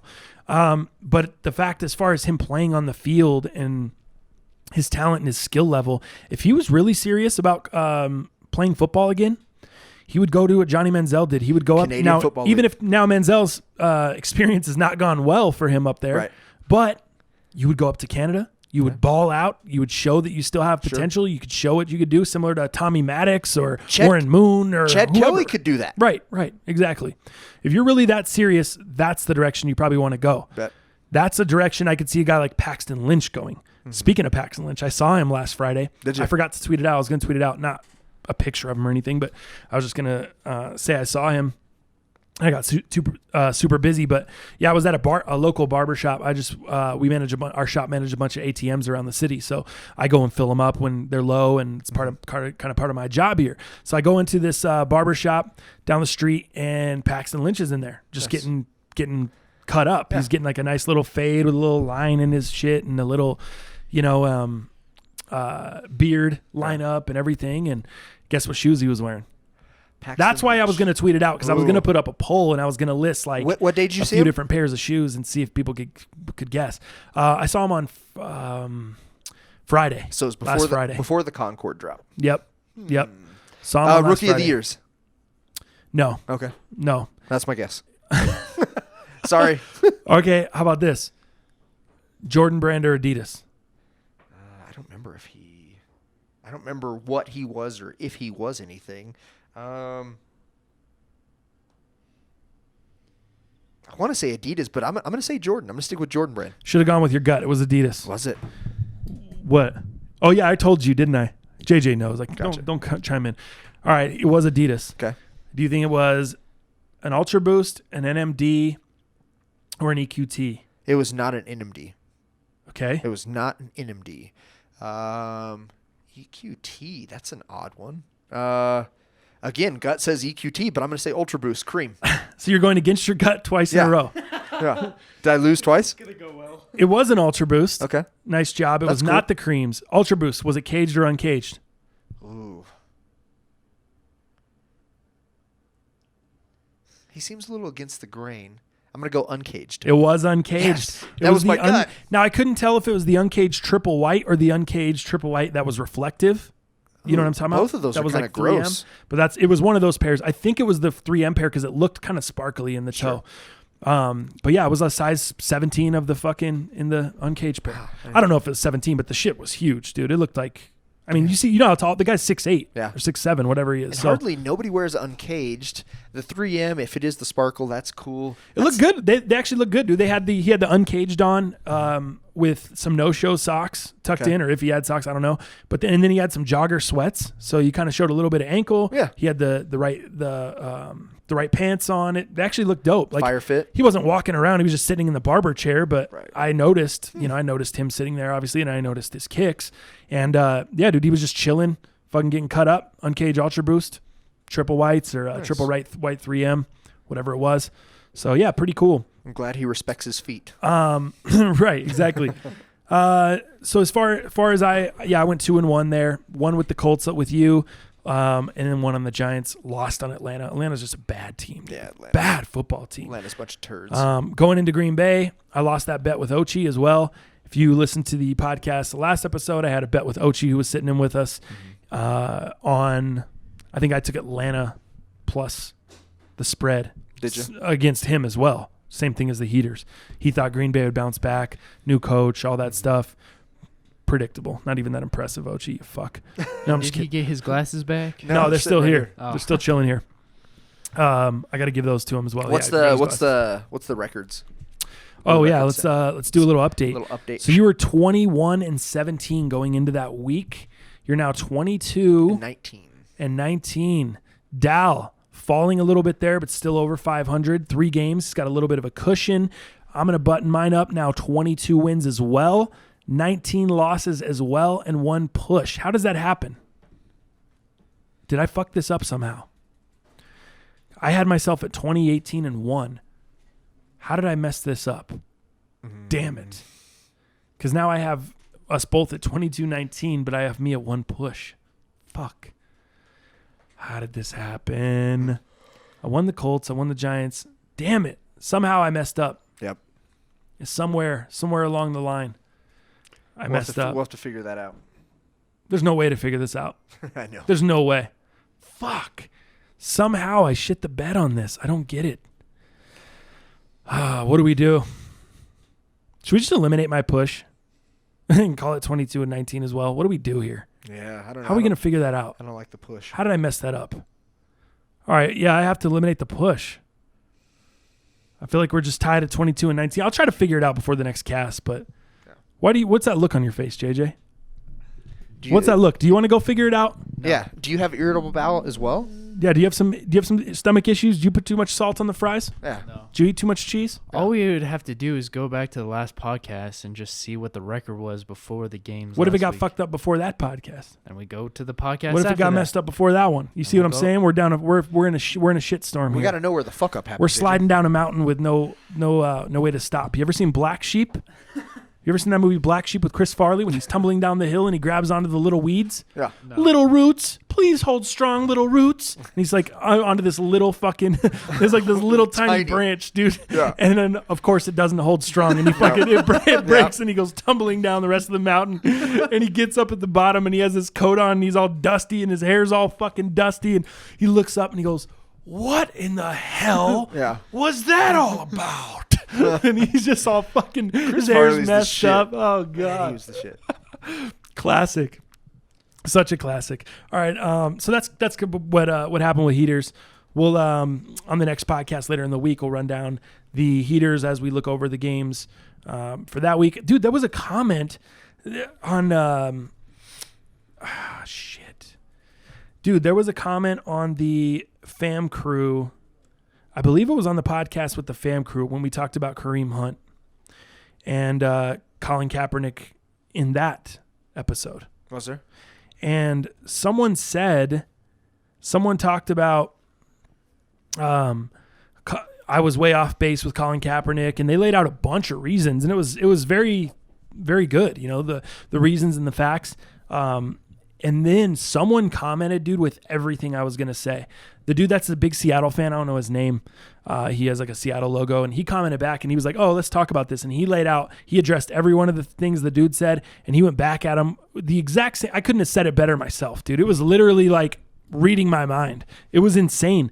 And now I can't find it. It looks like the gentleman that commented originally deleted his original comment because I don't see it anymore. I don't see anything regarding Kaepernick in the comments on that podcast. And I also don't see, so I don't see the response either. So when he deleted the initial comment, it deleted the response as well, which sucks because it was great. They were both great. I thought both comments were great. I thought the gentleman did a good job of arguing for Kaepernick, and then I thought the response was well, and it argues a lot of the points that I've argued on here, but even it went a little deeper. In addition, it gave some facts, and the gentleman had talked about the reason he thought Cap kind of went down the hill was a lot of the players that he had lost and the players around him. The defense started to struggle, and he didn't really blame the coach as much as I thought of the system, and I think it's more that, but he made some good points. I thought what he said was valid.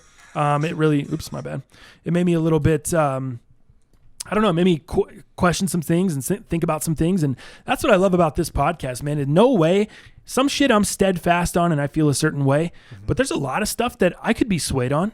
If you give me your opinion and you have a good argument toward it and you can back it up with some good quality knowledge or good quality facts, fuck, who's to say that I'm not going to listen to that? I'm never going to be the guy that sits here and be like, no, you're fucking wrong. You're wrong. I'm right. I'm right. I'm right. I'm never that guy. If you can come to me with a logical argument that makes sense, I'm always down to listen. I think that's why we need to bring Stardom Siddums back. I persuaded you a time or two. Yeah. That was good news. Yeah.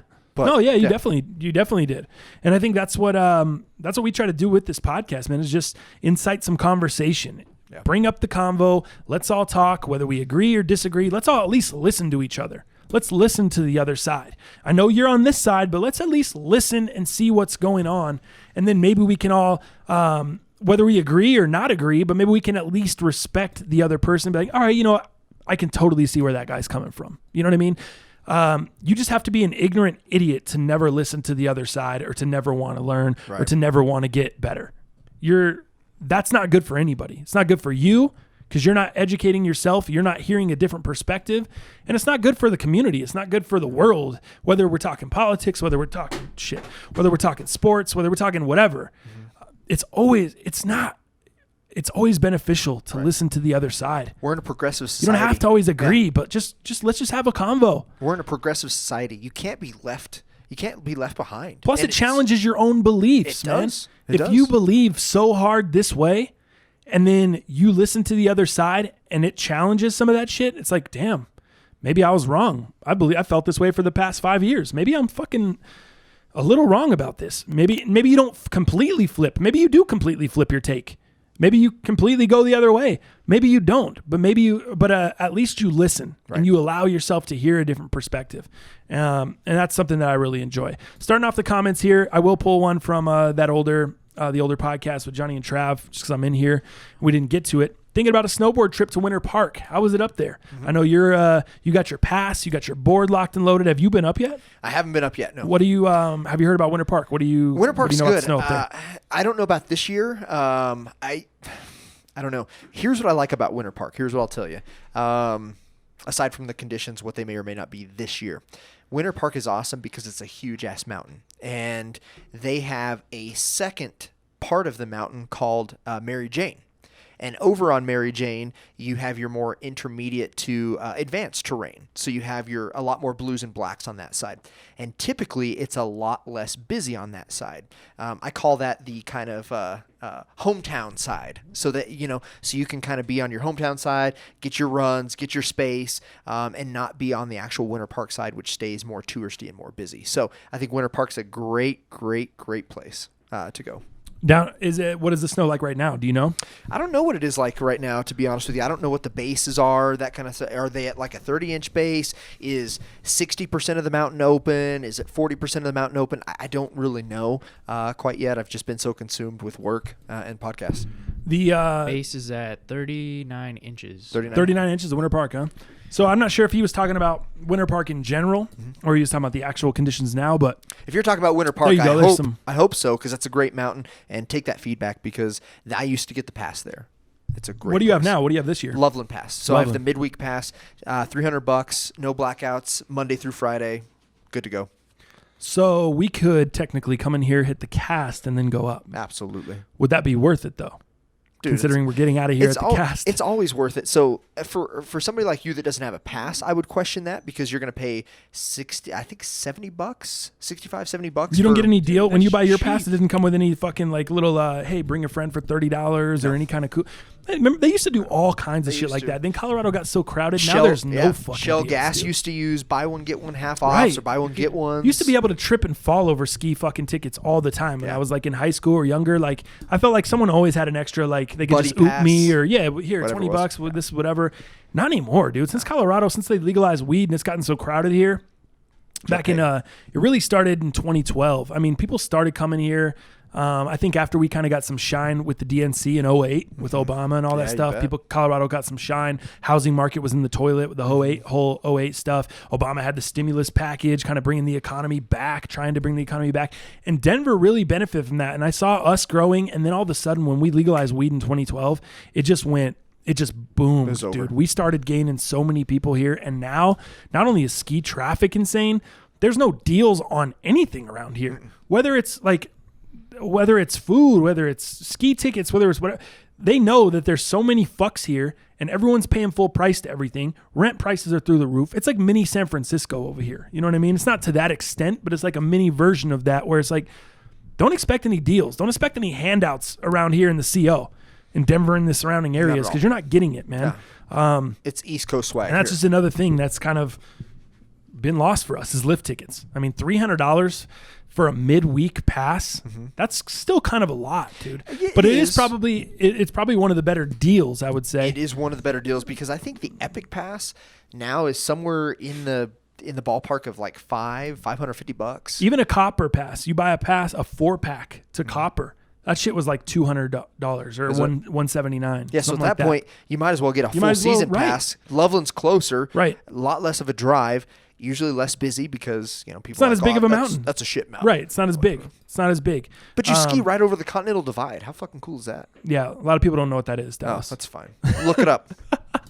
Look it up. I don't need to. A lot of people from Colorado. We hear that every night on the news and during the weather segment, but not everyone knows. Kathy Sabian preaching. They haven't heard the Continental Divide since fucking middle school. Fair okay. enough. All right, next comment. So yeah, there we go. Let me see if there's any good ones in here that I can, or anything that we maybe didn't hit on. No days off, Dallas. Fill up the love tank some other time. That's pretty funny. Yeah, that's tight. All right, Dallas. Time to fill up the listeners' love tank for bailing on us. Yeah. Ooh, nice one. Thank you. Okay, the Weed Eater sound effect was ridiculously good. Oh my. Yeah, if you missed that podcast, the Weed Eater, man, I had the it stalled out there. That was all you got. Yeah. On this edition. No choke edition. Yeah, I pulled the choke out a little bit. Looks like we're out of gas. We're gonna have to have someone come down and with a new mixture. Yeah. The gas I had's not mixed. The primer is fucking busted. Primer, the little button you the push. Little primer button. Yeah. Oh jeez, taking me back, man. I haven't done yard work like that since high school, because once I moved out of my parents' house, I never had a yard to take care of. It was always places I lived were. It was always included, or where I was renting from. They did it all. I haven't tended to do a yard since. Now I own a spot, but no yard to tend to. So no yard. All right, let's move on to the other one here. Damn, I'm sad that Kaepernick comment. I thought, man, if you deleted that, man, I don't know why you deleted that. I thought both of you guys had great points. I think he must have felt he was wrong after the gentleman responded to him. Yeah. He must have he was like, okay, that makes great sense. Why else would you delete it? But even if you're wrong, man, leave that shit up. That can be a learning process for other people. Yeah, for other people that everybody. feel the same way as you. If they read that, maybe they got something out of it. Maybe they read that and thought of something that maybe was incorrect, that they could add a little bit of insight. Whatever, man. I'm just I'm sad. That was disappointed. Anyway, here we go. This is from the last podcast. Love the podcast, boys. It's on the top of my list over Budden and Rappaport, just to put it in perspective. For Dow, with these new Bape/neighborhood PODs dropping next year, will your dislike for the POD transfer over to that drop as well, even with the added hype? I'm not a big fan either, but if they ever put full-length boost and PK on that bitch, it's a wrap. I'm sure we can expect those to drop when they start putting black boost on the Chinese New Year's. Shaking my fucking head. What do you think, Dow? I would agree with that. Full-length boost versus that EVA foam or whatever they use in those PODs. I just don't like it, and the mesh is cool. It just wasn't a comfortable shoe to me, which is crazy for something with boost, but that halfway boost, I don't need it in my heel. I don't have old man heels. I need it throughout the whole structure of my foot, and until they do that, I think he's absolutely spot on. But Bape, again, if he's listened to podcasts in the past, again, no shade, I'm just not a Bape dude. Everybody knows that. Yep. JJ definitely knows that, and that fool ain't got no sleep. So to answer his question, will your dislike for the PODs transfer over to that drop even with the added hype? I think they might even be more disliked. Because of the Bape. Because of the Bape. Yep. I just can't get into it. It's kiddish, and that's just my opinion, and that's where I stand on So you don't like POD. So not only do you not like PODs, you don't like Bape. I only like You're POD. all the way I only out. like POD the band. You feel so alive. I feel so alive. Yep. All right, next one. I fuck with the podcast, but can we get some more vlogs though? That from Ronnie Carter. First, before I answer It's a fair question. Before I answer that, I read about your Uncle Ronnie too. I'm sorry. I had a friend kill himself over some bitch who didn't want him. Okay? I know you probably hear this every day, but I'm your biggest fan. I even got the underground shit that you did with Scam. Who is it? Dal? Eminem. What song? Stan. Dang. JJ, you didn't know anything, did you? I knew it was Eminem. I knew it might have been JJ was Dude, still. all you do is quote Eminem. It's just in my head. Ronnie. Once I saw Ronnie, boom, that line just popped in my head. What do you want from me? Got the first album in 6th grade. Never have been listening to the guy since 6th grade. You know what I mean? Like verses just burned into my head. It's just what it is. Hey, you want to shoot a shoe review on Thursday? No. This week? Here we go. So I fuck with the podcast. Can we get some more vlogs though? Sneaker reviews are different than vlogs. Correct. So I have some people that want sneaker reviews, some people that want vlogs, some people that want real versus fake, some people that just love the podcast. I mean, there's all kinds of different shit. Mm-hmm. For me personally, vlogs is probably the farthest thing. I can give you sneaker reviews. I can give you real versus fake. I can give you, no problem.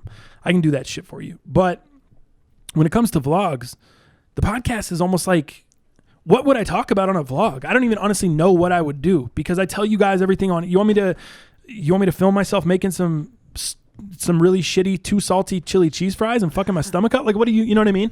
What do you want to see on there? I mean, I don't know what to vlog. Yeah. The other thing is, if I did vlog, I would be unhappy doing it, bro. By the time I get done with my job, by the time I get done with the job I do, the podcast and shit here, all the other stuff that's going on, I want to chill. Mm-hmm. Like, I would be so unhappy doing that. You need a little bit of a mental refresh. And honestly, that's what Sundays are for me. I'm able to just watch games, zone out, place some bets, follow some DraftKings, do my fantasy, and enjoy my fucking day. And that honestly, I look forward to that end of the week every single week, and it's kind of a reset for me. If I filled that with vlog, I mean, that's because that's really the only time I have to chill. Right. So if I filled that up with vlog, dude, I would have no time to chill. I would be, I don't know what I would be vlogging. I would be saying the same shit on two different things. I'd be, talking about shit on the vlog that I'm going to talk about on the podcast. Be redundant. Yeah, it just would, dude. I don't know. I don't know what I would vlog. Shoe Ronnie, reviews, to though. be fair. Shoe reviews is definitely still on the table, though. It's definitely still on the table. Yeah. Definitely still on the table. Suggestion. Have the chubby Asian kid replace the annoying white boy ASAP. I assume he's talking about Ochi. Ochi's not chubby at all. I know. Ochi's fucking skinny. I don't know what he was looking at. Maybe the vest was puffy. Yeah, maybe So it was the puffy Public Enemy vest. Right. Supreme. Yeah. So, but no, I don't think, no one's getting replaced. Ochi's, fan of the show, one of the homies that comes in here. I don't have anything more to say on that. Do you? No. Okay. Let's see. He said also, Dallas, straight up real podcast, real talk. Been there, buddy. Also, quick note, I saw on StockX and the FAQs that you may have to wait for the seller to actually receive the item. Meant to tell you guys earlier, probably still up on their site. I got the goat confirmation inside of a few hours. It was crazy. So he's probably talking about the StockX stuff, or we were talking about waiting to ship, and especially like on the streetwear for sure. Yep. Okay. All that stuff. Next one. I'm the same age as Dal Pal and can totally understand how he's feeling with his lady situation. But let me tell you, I've been with my wife for 17 years, and I can say that when you know, you know. But relationships take work. My wife and I have almost nothing in common, but at the same time, but the time apart is healthy, and having your independence is key to maintaining a healthy relationship. Mm-hmm. Just giving you some advice I'd there. agree. Yeah, shit. I'll take any advice I can get, man. And being that you've lived it for 17 years, hearing anything that says, "Hey, look, man, we're totally different." I don't know if I believe that once you know. There probably is a time that maybe you feel that, and then it's upward from there. It's just you're good to go. I don't know what that looks like because I don't know that I've ever felt that, and I wouldn't say that I do not feel that way with Robin. But I've never felt that, so I can't relate there. But I know that this is worth the work, and we've chosen to do that, and that's our track. No doubt. So. Next one from the homie Choner, man, who actually took down the DraftKings tournament a couple weeks ago, or last week, I guess. That's your boy. Yep. We actually he's planning a bachelor party. So AP is his little brother, the dude that took second this week. We're actually planning a bachelor party. He sent out a couple different things. So week 1, March, or option number 1, the opening weekend in Vegas, March Madness, this March. God, option 2, second weekend in Vegas, March Madness. Second week of March Madness in Vegas. Option 3, it was like camping up in the Rocky Mountains over like sometime in June or some shit. Mm-hmm. Number 4 was Cabo. I think they have like a timeshare down in Cabo or they have some kind of thing going on down there that their dad had back in the day or some, I don't remember exactly the details, but anyway, that's an option as well. What would you choose out of those 4? Out of those 4, I like the idea of mountains, but I'm not a big outside guy. I think you relate to me on that, so you and I would probably not pick the mountains. That would be the absolute last. I don't even think I own any shoes I could go camping in. For sure. I don't think I have anything I could even. I don't do camping much. You don't have any fire shoes left? No, because I don't really hunt. I don't camp. I don't kill shit. I don't fish. I'm just not that guy. Like, same. I'm just. I mean, I've done it as a younger kid. Just never got into it as a grown man. Like, never just wanted to go sleep outside in the dirt. I would say Cabo probably ranks 3rd. So I would say the March Madness, either the first week or the second week. You got it. And those are my number. And that's what it is for me too. But now I'm thinking like, okay, it's a bachelor party, dude. Yeah, that first week especially, how many fucking games there are and how crazy it is. These fucks are crazy too. The people that we're going with. Oh, trust me, I know. These fucks are nuts. Vegas is the safest place for me, dude. In my own fucking room, not having to worry about motherfuckers farting in your face, putting shit on you while you're sleeping, fucking with you when you're just trying to get some rest. I'm too old for that. I don't have the patience for that shit. I don't do the frat boy fucking pop out behind the door and slap you in the nutsack type of shit. I don't fucking do it, dude. I don't fucking deal with it. I've never done well with that. I don't deal well with the motherfuckers that have to put their hands on you. Right. I've been roommates. I've been friends with people in the past that have to come up behind you and give you a big ass fucking bear hug and lift you off the ground and then fucking tap you in the dick and stick a finger in your butthole and then they have to fucking titty twist you. I don't do it, dog. I don't fucking do it. Like, that's I hope fair. I made myself more than clear. If you are that motherfucker, if you ever find me at a sneaker con, do not come up to me and put your fucking hands on me. Yeah. Don't come up and hug me and grab me and pick me up. Don't do any of that shit. We will not have a good time. We will have words and it won't be fun. So let's not do that. I don't like it. Do you like that? No, say no to nipple lifts, huh? Right. Yeah, for sure. Do you? When we were Do 19, you have friends like that? 19, 20, 21, we fucked with each other, but we did it at work. Well, because I'm in sales, right? So we would do it at Best Buy, and we would do it to our homies that were actually in conversation with the fucking customers, Right. and seeing how far we could stretch and push the envelope, Right. to get somebody to fucking fall to their knees and be like, all right, you fucking got me. No doubt.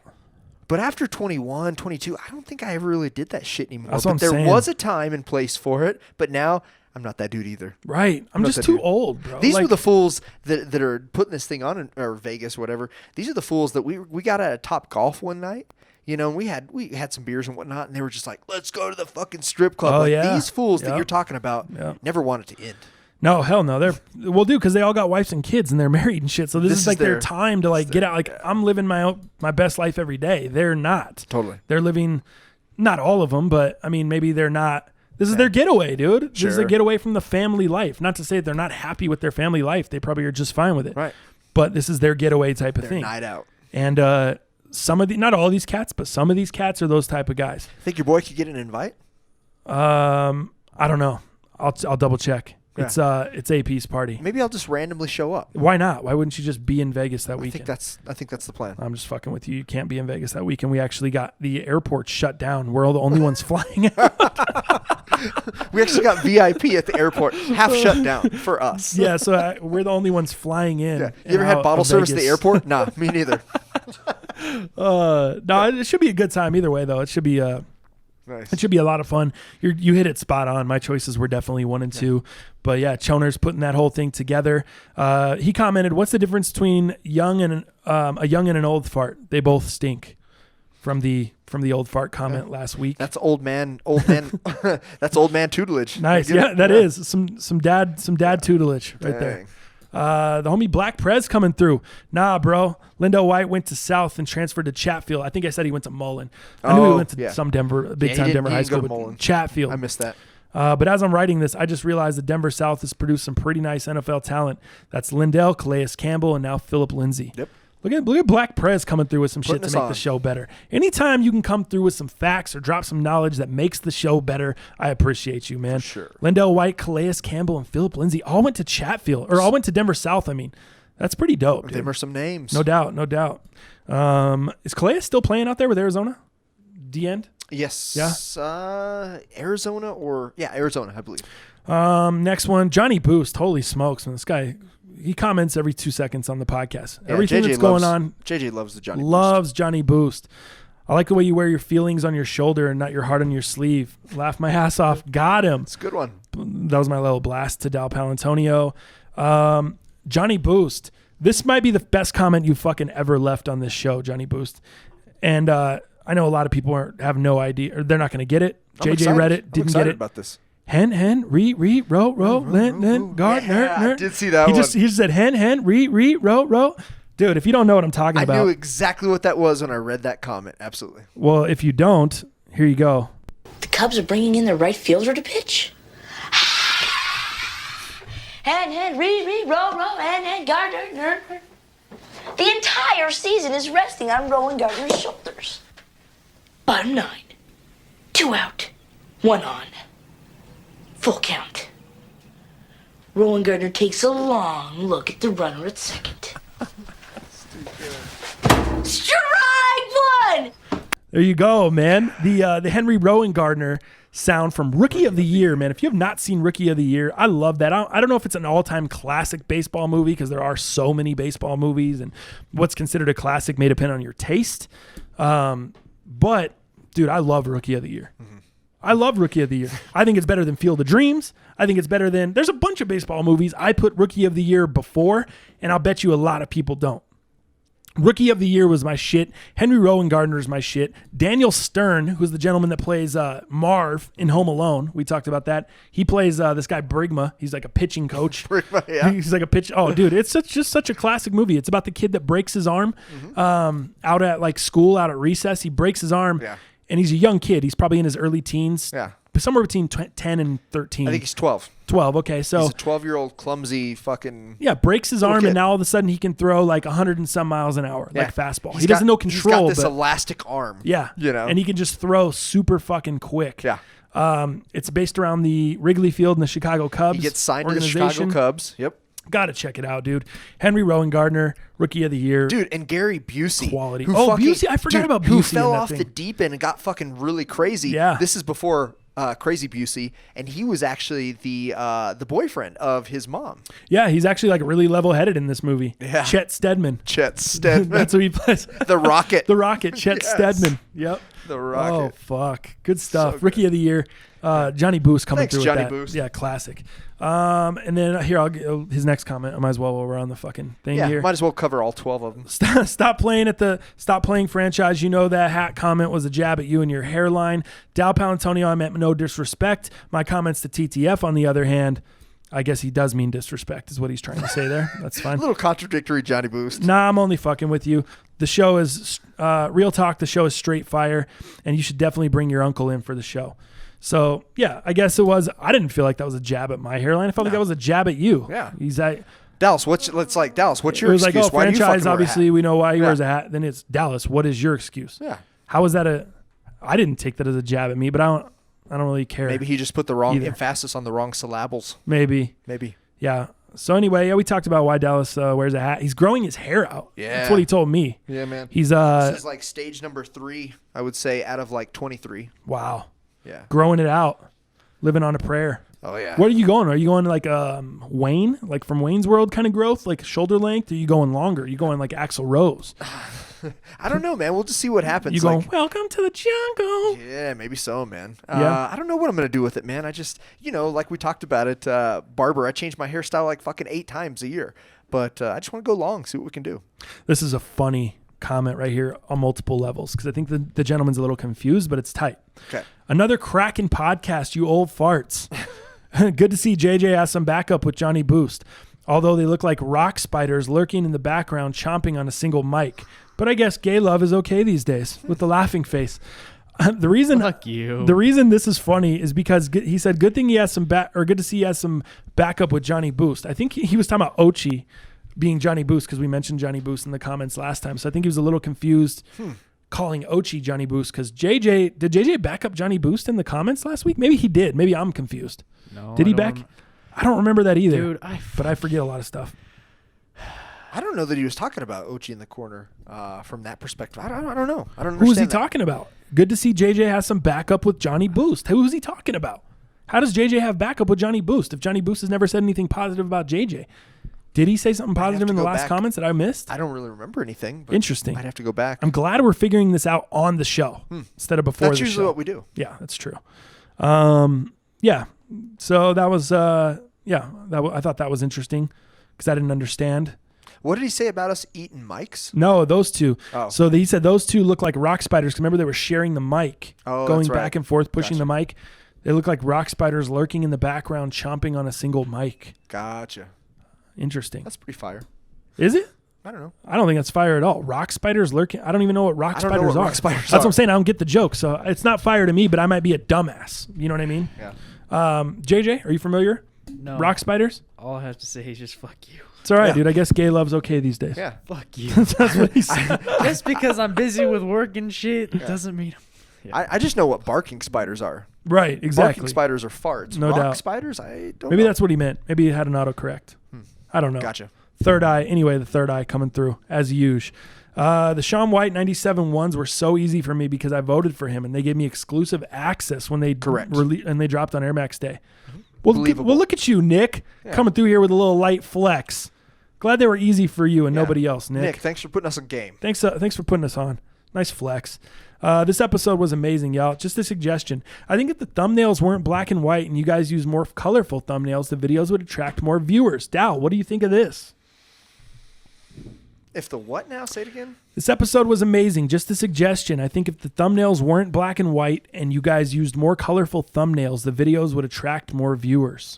I think everybody's entitled to their opinion. I kind of like the black and white. I think it creates a cool look and an element. But maybe with the colored pictures like the Supreme yoga mats and all these different shoes, yeah, they're going to pop a little bit more. But I don't know. I like the black and white. So I think you. the color start actually copping pops more off the shit. black and white. We need to cop more shit? Yeah. Why? So the thumbnail will pop. What do you mean? The last episode there was a fuckload of shit in there. Yeah, I know. What are you But there's talking nothing about? this week. How do you know? Yeah, how do you know? How do Have you we know, gotten to the fucking sneakers JJ? and fashion segment yet? Oh, Yeah. my bad. That's just one thing, though. Have we Stop got to playing. the sneakers and I was fashion even going to segment? put you on game to fucking when we get to sneakers and fashion. I was going to say, hey, what do we all have on feet? JJ, And I was maybe even we were gonna put give you some on game. credibility. Okay. Fucking hell. I'm just kidding. I wasn't going to put you on no game, but Get back to Dallas the said it, so I felt like I yeah. had Get back say to it the too. comments. So yeah, I here's what I think about that. I think the thumbnails already do pop. Maybe I'm off base, but I feel like all the colors popping off of a black and white background is different. Yeah. It's different than what anyone else is doing. Everyone's just uploading a standard color photo to YouTube. Yeah. I felt like this was a little different. I felt like it made certain things pop off the page. Maybe I'm in the minority at looking at that. I'd love to hear some other comments of what other people think, Well- because we're always trying to grow the show. Anything that's going to be better for the show, anything that's going to grow the show, I'm down to look at. Also, a question I would have for all you guys that probably watch YouTubers as well: would you like Franchise and I to start clickbaiting you? Because we can do that in the thumbnails too, if you'd like. If that's what sells and that's what makes you click on our fucking I would never thing do to that. view, we could do that. I would never. I'd rather have We 5 could hit views. you with the Tom Stefaniuk. I We can't. could hit you with the Kais. I can't. Okay. I can't we do won't. it. I can't Hey, do by it. the way, did you hear that Fomer Simpson, supposedly his first podcast is coming out tomorrow? No, Yeah. I didn't hear. We'll see. I'm eager. I'm excited. Are you actually going to watch it? Oh, I'll check it out. Interesting. I always need to know what other people are doing. Bet. Let's see. Actually, that about wraps it up, dude. I mean, that's kind of everything from the last set of comments. Are you sure Johnny Boost doesn't have 13 more in there? No, 10 more. Okay, but- just 10 more. Okay. Yeah. We'll get to it next week.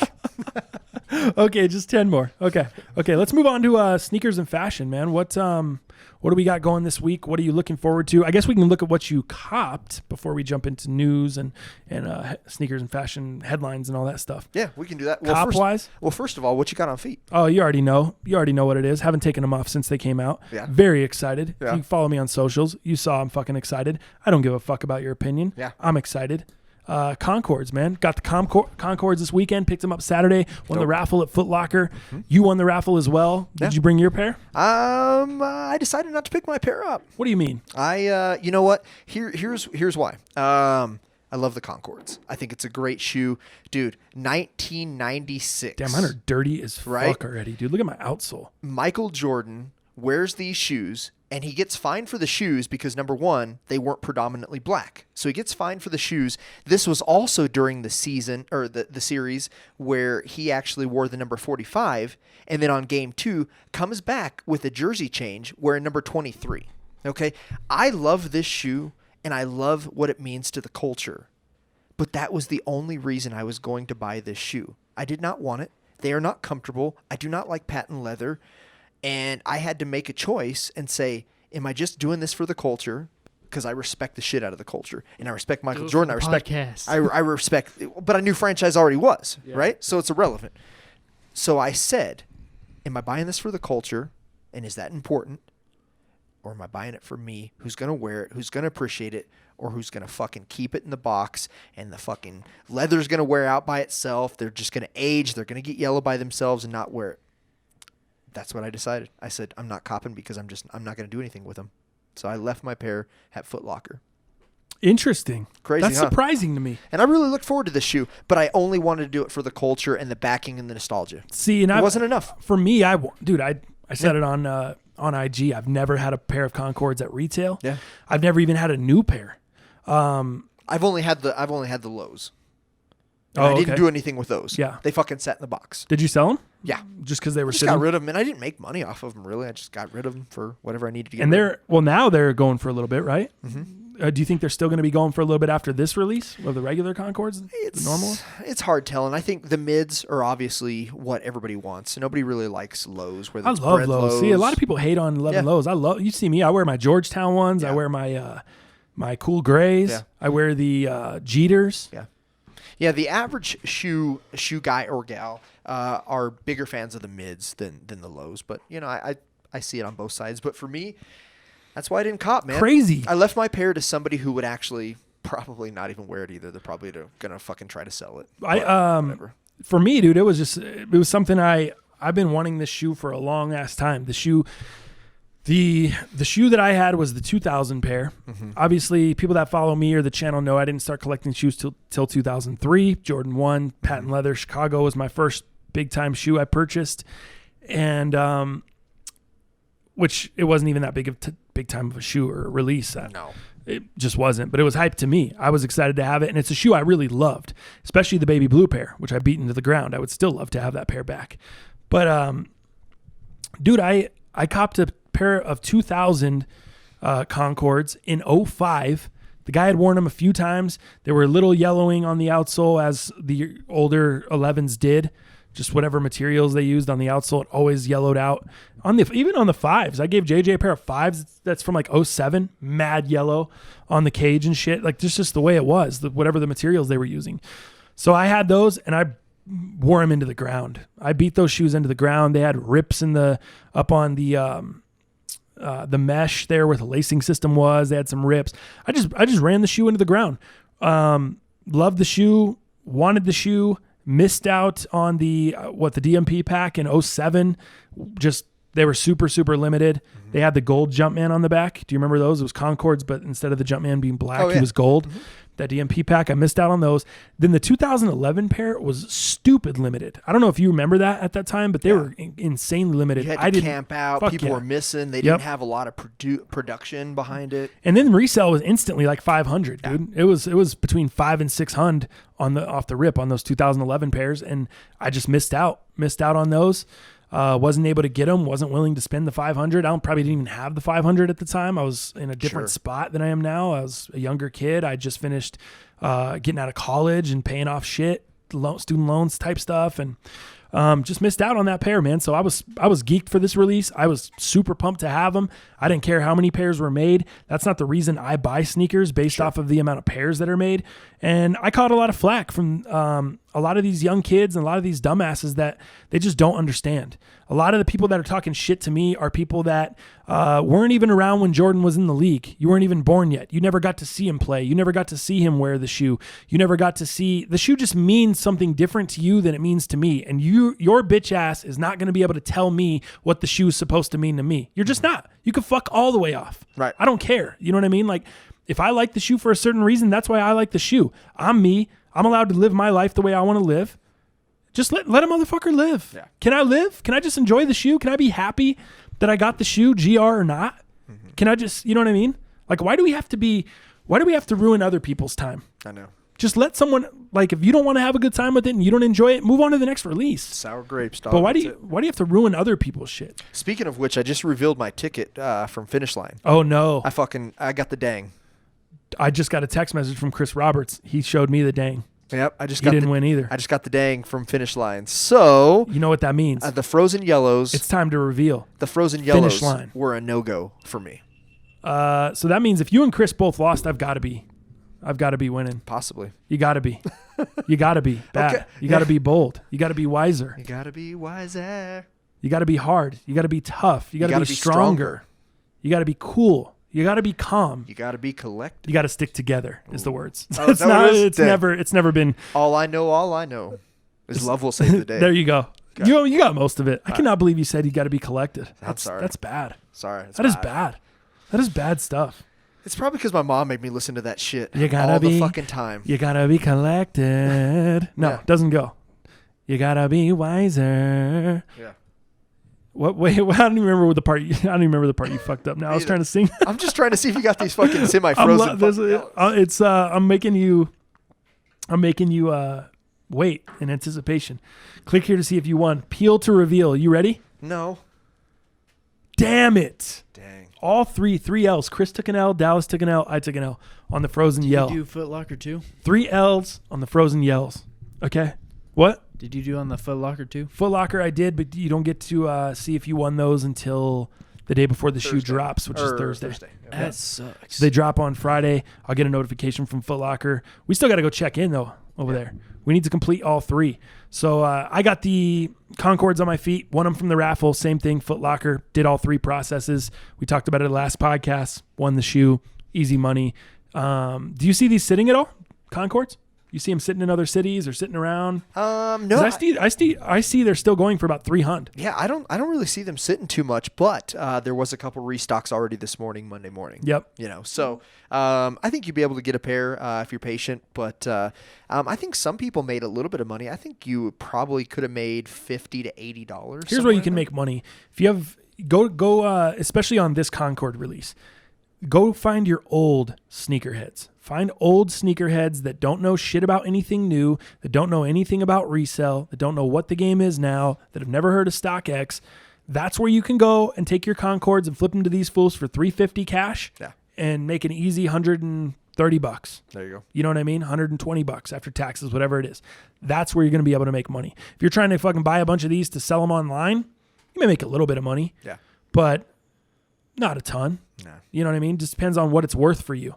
Oh my God. I have some sneaker news to fucking fill you in on. All right. Hold on. You see what I get on? I had on feet? I forgot all about this. JJ knows. Let me see. Oh yeah. I love these, man. I think it's a great shoe, man. Yeah, I don't love them. The earth and body, I'm not really big on that it says that necessarily. I'd rather it say something else. Nah, you like that. But I love the multicolor look. I love the yellow. And I love Pharrells with the trail bottoms. I think they're so comfy. Yeah, a couple burps there. You're all right. Yeah, man. No big deal. I feel like I just got your IBS over here. Right. What the fuck's going on? I didn't eat no cheese. You got like IBT. IBT. Irritable bowel throat. Yeah. Doesn't make any damn sense. Anyway, IBTs. Those, I don't know. Something about, I'm just not a big fan of. I think it's the multicolor pattern in them. I haven't liked a lot of the multicolor stuff that's come out lately. I didn't cop those 1.0s you got. I didn't cop there was those, and there was something else that was real multicolor, kind of confetti bursting like that. I've seen a couple of new pairs of Ultra Boost been like that. Yeah, we saw those mids that we looked at. Yeah. Oh, dude, just not good. You don't I like don't know. that iridescent heel cup. The all white mids that we looked at the other day at Park Meadows. Oh, those were the worst. Those were the worst. Heel cups. Those look with the fucking glitter lace. Those are a girl shoe all the way. I don't even know how they made those for dudes. Yeah. Those are just for women. That's all it is. So it's a women's shoe. It's not a bad shoe. It's just a bad shoe for a man. Yeah. You know what I mean? Like they're just women's shoes. I know. I was gonna get them because I was gonna get them 20 under retail, and you and my boy Pena. Yeah, me and Pena both said, "What the fuck are you doing?" Yeah. You don't want those glitter bombs. Exactly. No glitter bombs. Anyways, so with I got a little fashion here to show you. Okay, go ahead. So we'll go ahead and get in. Oh no, or should you put me on game with the shoe story that you have? This news? Give me the sneaks on sneaks. All right, yeah, we'll do that first. JJ already knows because he was sitting here while it happened. You and JJ are best friends. This dude, he fucking works right next to me. I love the guy. I hear everything. Love the guy. You guys are best friends. Great guy. He fucks up from time to time and have to jump in his ass. No homo. But dude, how do we learn? You know what I mean? I have to have someone fucking telling me what's up too, checking me on from time to time. So since you guys are best friends and you're pretty close, maybe I should tell you so you can tell him. I'm gonna start bringing in my headphones because right now I'm using his. I had to give him the cleaning wax treatment this morning. Little wax on him. These were wax on wax. You need some these haircut. These were Daniel's son from Karate Kid wax on wax. Really? Okay. This is that too much. Bad? Yeah, man. Was there a lot of earwax in the headphones? Yeah. I probably got a little bit of mine too. JJ's a little embarrassed, but I told him not to be embarrassed, man. All you got to do. I just don't care. Like it is what it is. Well, plus he's the only one ever using them. You know how my AirPods look? Not good. My AirPods look good. I clean them out. I have to clean them out every once in a while. I clean mine after every use. Is that do you weird? really? Is that I don't think it's weird. I just would be embarrassed. Like if I take them out. I expect someone to use them. Like, to be honest, I would have. Dallas is different though. Dallas also cleans his shoes after every wear. Yeah. Yeah, he's just a different guy. I wipe him down at least. So you can't take what he's telling you. I take off my shoes and just leave them there. Like JJ, I can tell your fucking tricolors. It looks like you took a shit on them. I could tell. I've had them for fucking 2 years, man. I've never wiped my own butthole with Boost, but when I look at yours, I think there might have been something to that. I don't know. You go camping, all of a sudden you see, fuck, I'm out of toilet paper. I got Boost. That's what your tricolors look like. It happened. Oh my gosh. I'm sorry that I have I don't no have toilet money. paper. I Take got that L on the way Boost. out. Take that L on the way out. That's it. Yes. That's it. Okay, give me the sneaker story real quick. All right, man. So we're sitting here, and a gentleman. Oh man, I should have had this prepared so I can give him the proper shout out. I want to say his name was Carlos, maybe. Did you see the dude tweet me about the humidity dunks? Oh, I did, and I tried to get him. Dude, I was at the restaurant with Robin. I was at Angelo's, and I did some reconnaissance, and I got the same thing. And I was $2.99? I was on about 15 minutes before you tweeted out, like, hey, I just got on there. I don't see him, man. I see him at $2.99. I was on there before that, like 15, 20 minutes. I still saw $2.99. It is Carlos. Okay, so the homie Carlos tweeted me on, was it Saturday night? I think it was Friday night because we were out at the restaurant. It was Friday night. Pretty You're sure right. it was Friday night. The homie Carlos tweeted me Friday night. Yo, dude, I just listened to the new episode of the podcast. Yeah. And I'm hearing you talk about the humidity dunks. Right. Salty, they're $275. Hell yeah. I just logged on to Stadium Goods, found them for $109. $109. This is just. I saw the tweet. Here's the thing. This is a good life lesson for all of us here in the sneaker game. Always exhaust all your fucking options. I'm guilty as fuck. I generally go to StockX and GOAT first. I'd never go to places like Stadium Goods. Never. What's another one that's similar to Stadium Goods? Urban Necessities. They have their online kind of situation as well. Any consignment. Any of that place. shit. Yeah. Yeah. I never check. This was a big learning lesson for me that I need to check these sites more because I get so clouded with GOAT and StockX that I missed out. He sends me a tweet with a photo of the size 12 humidity dunks for $109. $109 under retail. $1 under retail. Yeah. These were $110, not $109.99. They're $109 flat on here. So I tell JJ, I'm like, I look it up. I'm like, dude, what the fuck am I missing here? It says $299, the only pair. So I tweet him back. I'm like, yo, dude, did you buy them? That's all I tweeted him. Yeah. And he responds and he's like, no, I didn't buy. No, I just had them in my cart and I just removed them from my cart after I tweeted you that they were there, or after he screenshotted it and sent it to me. So I saw it probably about 10 to 15 minutes after he tweeted it to me. So you must have seen it right away and got on right away. I got in as soon as. And they weren't there. I didn't see him there either. So I thought maybe he still had him in his cart and it was glitching. So I waited a little bit and I went back in there like 3 or 4 times. At that price, I would have too. Yeah, within the next fucking 20 minutes trying to see if they would just refresh and be back in there. No. And I'm like, was this fool bullshitting? But I don't think he was, because I look up and I see size 7, 7.5, 8, 8.5, 9, all at $109. From 7 to 9, all at 109. Guess what your boy does? I told JJ, I was like, I'm about to fucking get my hustle on real quick. Why don't you buy a small pair? I went in, looked at StockX. I saw that there was some were some bids up for the 7 and the 7.5 for $190. I clicked on there, saw what it would be if I decided to sell. After fees and everything, I would make $167. So that's $57 profit, $58 profit off of what I paid from Stadium Goods. So I was like, fuck it, this is a no-brainer. So I buy the size 7 and the 7.5. I'm like, I'm just going to flip them. Okay. When I see these other sizes on there too, I'm like, all right, these don't have as high of bids in, but the way this shoe is going up, yeah, it's going, they're going to sell. They're going to have bids in. The way the shoe is just, it's naturally going up. There's no way I'm going to lose money on these because I'm getting them at retail. So no fucking joke, dog. I copped 6 fucking pairs of humidity dunks, none in my size. I got a 7, a 7.5, an 8, an 8.5, and 2 9s. None in my fucking size. Really? Not one in my size, but I got all these because I told him, I was like, dude, if I can make an average of 50, let's just call it $55. Yeah. I may make a little more on some, I may make a little less, but if I can make an average of $55 on 6 pairs, that's $330 profit.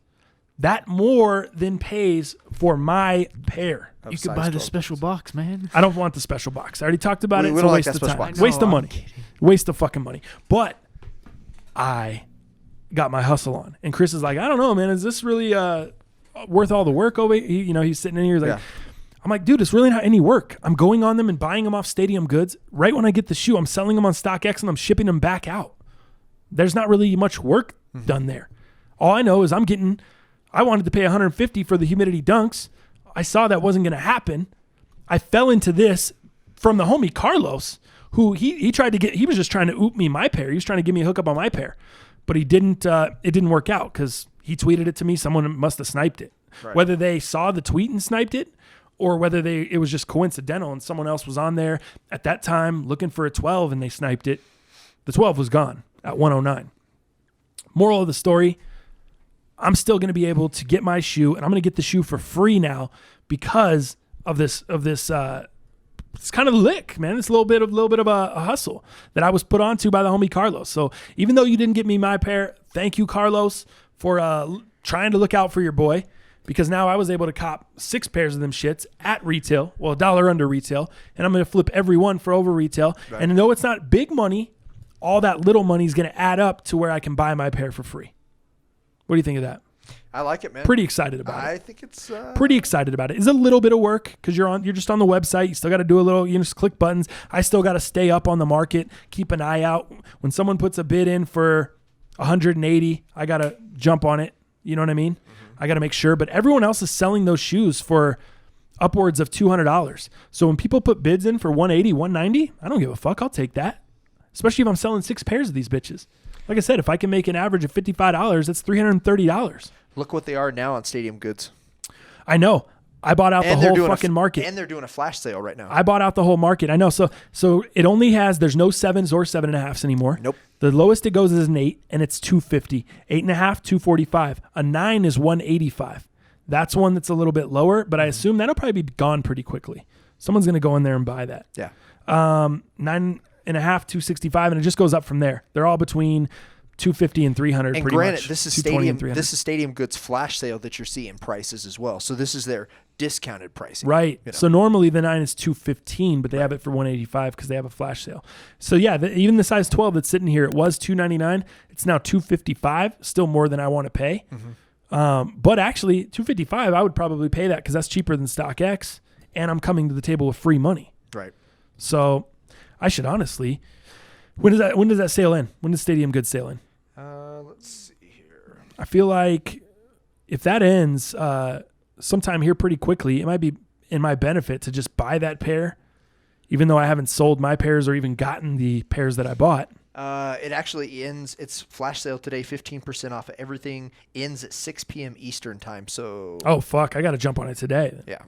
So I got to make some decisions. If I want to come in and buy that shoe, or if I want to wait and try to get it a little bit cheaper. But it's been $275 on StockX. It's higher than that on GOAT. That's what it's been sitting at. I haven't really seen it any lower. Have you? No. So the kid's got 6 pairs. I'm gonna slang them all and use that money to buy them. That's the moral of the story. I may need to go and buy that one. $255 though. Damn. Yeah, let's finish up the podcast here with some sneaker news. I think JJ might have a story or two. Cool. So I finally got my little hyped item in. Oh yeah, that's right. I forgot you got the the mirror. Supreme. The Supreme mirror, dog. Oh, let me see that shit. It is tiny. It is. So didn't someone say that last podcast? Yeah. They're gonna be like, you're gonna be surprised at how small that actually. Dude, I am looking now, bad today. You could tell I didn't sleep for shit. You have the plastic over it that I haven't taken off yet. Do you want to take it off? Yeah, I'm not gonna sell it. You're sure? Yeah. You're sure? You're not going to kill me on this? Sure. I wasn't trying to take it off. I could see now I'm looking even worse. Look at you. Yeah, it's bad. Equally as bad. Actually, probably not, dude. I'm looking terrible. JJ, how are you looking? I could look better. Yeah, so you see they have Supreme on the actual glass on top, is that right? Yep. And then they have the red box logo on the back of it, which is pretty cool. So, it's about as cool as I thought it would be. Nothing crazy, I just thought I don't even know why that's funny. I just thought it'd be kind of fun to bring it into your barber, which I don't see very often anymore because I'm actually growing out the hair. But yeah, kind of a little cool piece. And then why would that be fun to bring it into your barber? I don't know, to just be like, hey, just like clippers, like the Supreme clippers. I thought that'd be cool, like just to have conversation, man. It's just interesting. I don't know. Maybe you don't. Maybe Very, maybe you're not as cool. Very interest. Thanks, man. Very interest. But I like it. I think it's cool. It's a cool accessory. I love accessories. I love collecting things, and it'll go great in the collection. Yeah. Yeah. I Nice. think it retailed. What'd you pay on it? What was it again? I think it retailed for like $30, Okay. and I think it's selling for like 55, 60. Huh. So nothing crazy. Crazy. Supreme Dow Pal coming through. What are you looking forward to this weekend? Big sneaker release. We talked about the Frozen Yellows. Obviously, we're both going for those. If you didn't save your fucking pennies from all the releases that have been so heavy, I think the end of November into December. You saved yourself $220 this past weekend. I sure did. Yeah. I sure did. Nice job. Good reasons, because I'm gonna pay resale for the Fear of Gods. So first of all, the frozen the Frozen Yellow Zebras come Okay. out this Friday, the 14th. Yep. Huge, right? Great shoe. This is one that you've been looking forward to for a long time. What are you seeing on pairs? I don't know. I don't know production. I'm feeling like they've got to be similar to like the last Zebra drop, or I feel like it's probably a little bit less than the Zebra drop, I would have to say. The reason I say that is because I lost raffle, Chris lost the raffle, you lost the raffle. I lost the raffle on the Zebras too from Finish Line, so I'm not really. Did you? And I lost the raffle on the Sesames from Finish Line, so I got the Sesames but didn't get the Zebras, so we'll see. And I didn't try for the Concords on their raffle. I did the Foot Locker lost raffle. that one too. I've lost every raffle on Did Finish you? Line since I changed that winner circle. Yeah, Remember? that's probably what it is. So Frozen Yellow Zebras, very sought after pair. I think it's a great one. You and I have been talking about having this shoe for a long time. Again, just following our rules, not overpaying for something or having a price in mind, and just sticking to that. That price hasn't hit, so it'd be great to get these at retail. I don't care how hard some people say they are to wear because of the fucking crazy ass yellow. Cool. Maybe you just need to work on your fits is what I would say to that, because they're a fucking fire pair. I think it's my second favorite. People are saying they're not copying because the color, they're too hard to wear. I've seen complaints, all kinds of weird shit on my timeline, but at the end of the day, I think people are just salty that this was the most rare pair for quite some time. When these first came out, everybody said that this is the most limited supply of any Yeezy that we've ever done. Yep. Well, now the restock's here. People are salty. They're not going to make any money. So it is what it is. So people start reaching for excuses. But I'm looking forward to having this pair on Friday. If you were trying to get in raffles, you may still have a little bit of time. I know we have till Wednesday to edit ours in most places. Foot Locker, Foot Action, I think are all the same. Get in there. Try to grab yourself a pair. The Spider-Man ones also come out this Friday. Have you seen those in person yet? Or I haven't seen them in person. You seen a review on them? I've seen a couple of photos, but I haven't seen an actual video on them yet. I'm wondering what the quality's like. That's going to really determine. Yeah. Because I think those look dope. We talked about it. That's the Thomas the Franchise type shoe, man. It's got like the print that's gonna the texture. Yeah, gonna kind of shimmer in the light a little bit. Mm-hmm. That's a shoe I'm looking forward to. Texture, the colors. I haven't been into copying shoes with white toe box, so I'm kind of a little bit little skeptical. If any shoe has a white toe box, I would cop. It would be Jordan 1s because the creasing isn't really an issue there. Mm-hmm. That being said, I still want to see the quality. I still want to see. I'm going to try to see some videos this week, see what it's looking like. I might even, if I win on my raffle on my pair, I might go to pick them up and look at them in store. And if I'm not feeling them, I might leave them there. Yeah, we'll see how it goes. But it's a shoe I'm looking forward to, and I definitely want to get if things are the right way. Which if the quality's good, if things are the way I feel like they should be, I'm into them. If it's just not, if it just looks like. I don't know. I just loved the quality on the Rookie of the Years. Yeah. I thought the leather on those was fucking dope. So if this is not similar, I might be out. Yeah. I might leave them. So if they're Game Royal leather, you're out. Yeah. That was bad. That's fair. The only thing I love about this is the story. Obviously, love that, and then that blue fucking Nike Air tag. Yeah. I think that just sets the whole thing off. The print and the leather and all that stuff, I could get away from, but I love the story behind it in that blue. So you're getting them or not? I mean, I might try for them. I don't know. I haven't decided. First, I thought you didn't want them. I don't want them for me. I wouldn't wear them. I would just that collector piece. Gotcha. That's what it is for me. Comics. So as you see in the raffle, I haven't even entered yet. So I'm not. Give me a little breakdown. Why are they called Origin Story? I know a lot of people are just calling them Spider-Mans. Yeah, so I believe I don't know the whole story. I thought you said you loved the story. That's why I asked you. I would have Well, never no, I fucking just- put you in a bad spot like that. No, Dallas, I if you just- don't know the story. The story is the origin story of Spider-Man. The backing is Spider-Man. I don't know shit That's about comics, so that's that's why what I was I love asking about you. it. But could I tell you the origin story? Well, obviously it probably stems back to the origin, the starting of Spider-Man. I just like it because it has the comic influence. Again, it's that collector piece. Aside Gotcha. from that, I don't know. Oh, if there's any. Okay. Yeah. Sorry. I thought you said No. you liked the story, so I was going to give you a chance to fucking tell me what's up. Nah, man. So the third pair. Now we get into Saturday. Okay. Are you feeling? I know you're not a big fan of the 12s. I'm not either. But the winter. No. No. You don't want winter the winter. boot- The winterized Jordan 12s? 12 boots? No. Yeah. No, I'm off of those. I know. Were we together the other day and the dude in there was like, they're going to be so awesome. Yeah, and they're not really boots. They're just the regular 12. They're just No, I know. I winterized. was just Yeah. being sarcastic. Fair enough. Jordan 12. They're basically our Jordan 12 boots. I mean, Stompers. they're all, they're all wintered out, dude. Yeah. I don't Waterproof. like it. And see, I'm a neutral guy, and that's a very neutral shoe. But You know how uncomfortable that shoe's probably going to be to wear? Yeah. You're wearing a basketball shoe that's all wintered out, and when you go to walk, it's going to be all stiff in the toe. It's Yeah. going to be, I don't know, dude. It's not good. I mean, when you put on boots, you kind of know what you're getting. Yeah. When you put on that shoe, you're not going to expect it to feel like boots, and I think it is going to. Yeah. I think it's. I think it's just going to be, the shoe's already kind of bulky, heavy. The Jordan 12 is not a very lightweight shoe. It's not the most comfortable shoe. It's not super uncomfortable. And for $200, Right. get the fuck out of here. Right. Try to double up on some frozen Jellos. No shit, for At real. that point, you know what I mean? For the real. And we talked about it last week. Obviously, the mochas. You Yep. know, the coffee bean. Yep. Coffee bean 3s. No. Passing. So I think I'm going to pass on those as well. Don't need Take them. that L on the way out. Bet. Yeah. Thanks, Malone. Yeah. Now, the Fear of Gods on the 15th. Dude, you're going to be paying so much for those. You're really paying resale? I'm gonna do it. Yeah, I'm gonna see what Oh, the my market Lord. does. I may not own them that weekend in terms of buying them that weekend because nobody here is gonna have them. Of course. unless bait, and you know how they're gonna do it. Backdoor bait. They're gonna fuck Right. us. They're gonna do something on Instagram, and we're gonna get there, and they're gonna fuck us Right. because they're gonna change it last minute. Oh, nobody was actually in line, so we just went ahead and decided to do this. Okay, thanks. Everyone's going to be in line for those, though. Yeah, that ain't going everybody's to be gonna one of in line. those situations. So for me, I mean, we talked about it on the interview. I watched Jerry Lorenzo's Complex Sneaker Shopping this morning.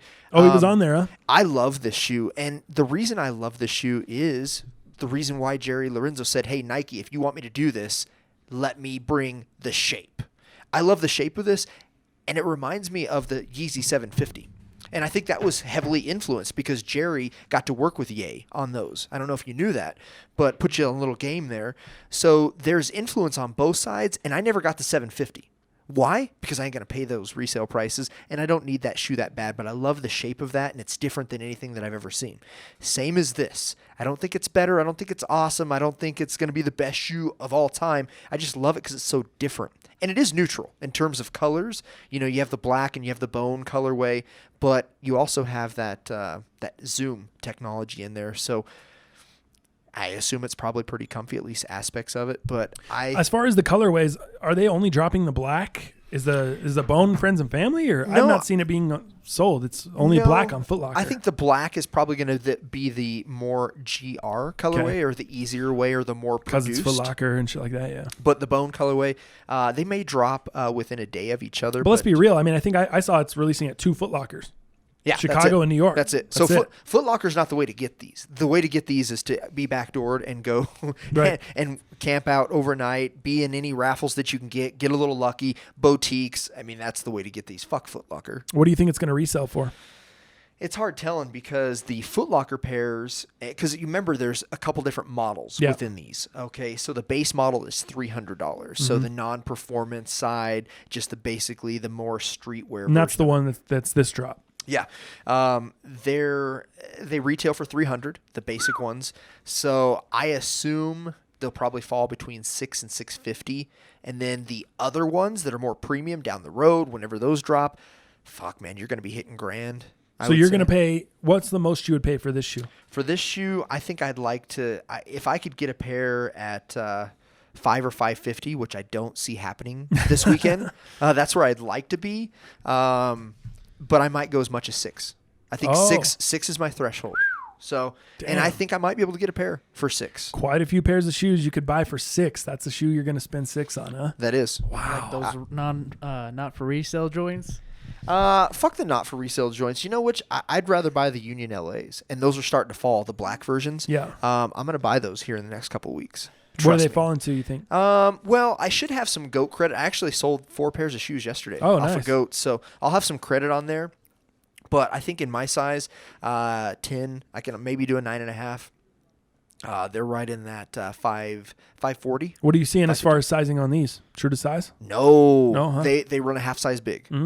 So I am hearing they run big. So I'd go 11.5 in them, huh? Yep, I'd go half size down. Wow. Is what I've been hearing. Interesting. So hopefully that helps. Nice. But you have to get the fucking shoe first. Right. So Of course. good luck. What, anything else dropping that you're interested in? Those are kind of the big ones for me. There might be some other one-offs here and there, but I think those are the big ones for this weekend. So heavy weekend. JJ, you got some sneaker news. What do you got? Are you guys a big fan of just art in general, or like? Because I know you get Dallas, you get a bunch of accessories and everything like that. Are you a big fan of the Cause companions by any chance? No, not really. I mean, Really? I don't search that far to get them, and I would get them if it wasn't a pain in the ass and it was readily available. I'd be about that life, and I like that art. I think it's cool, but I don't need it, if that makes sense. Yeah, for sure. Well, Art Basel? Is that where you're going? no. Oh. Or Art Basel, whatever it's called. Yeah, that's actually going on. And the guy who's... Is that what you're talking about? No. Oh. The guy who's getting his art kind of displayed is actually this dude right here. What's his name? Saladin. But that's, King Saladin? Yeah. Okay. But I'm not coming with that. All I just wanted to let you guys know... Dang, you're all here with the Champion Flex collab King Saladin hoodie. Saladin. Saladin. Well, this actually yesterday, Cause just dropped a clean slate companion, and all it is one of his companion carrying 2 smaller companions and everything. Yeah, and that just dropped yesterday. But it will also be dropping, and that dropped at I think it's Art Studio or something like that. It's just to kind of put on his new collab he's been doing with Dior, is it? Or, Dior? Yeah. Yeah, the brand. Fancy. And Fancy.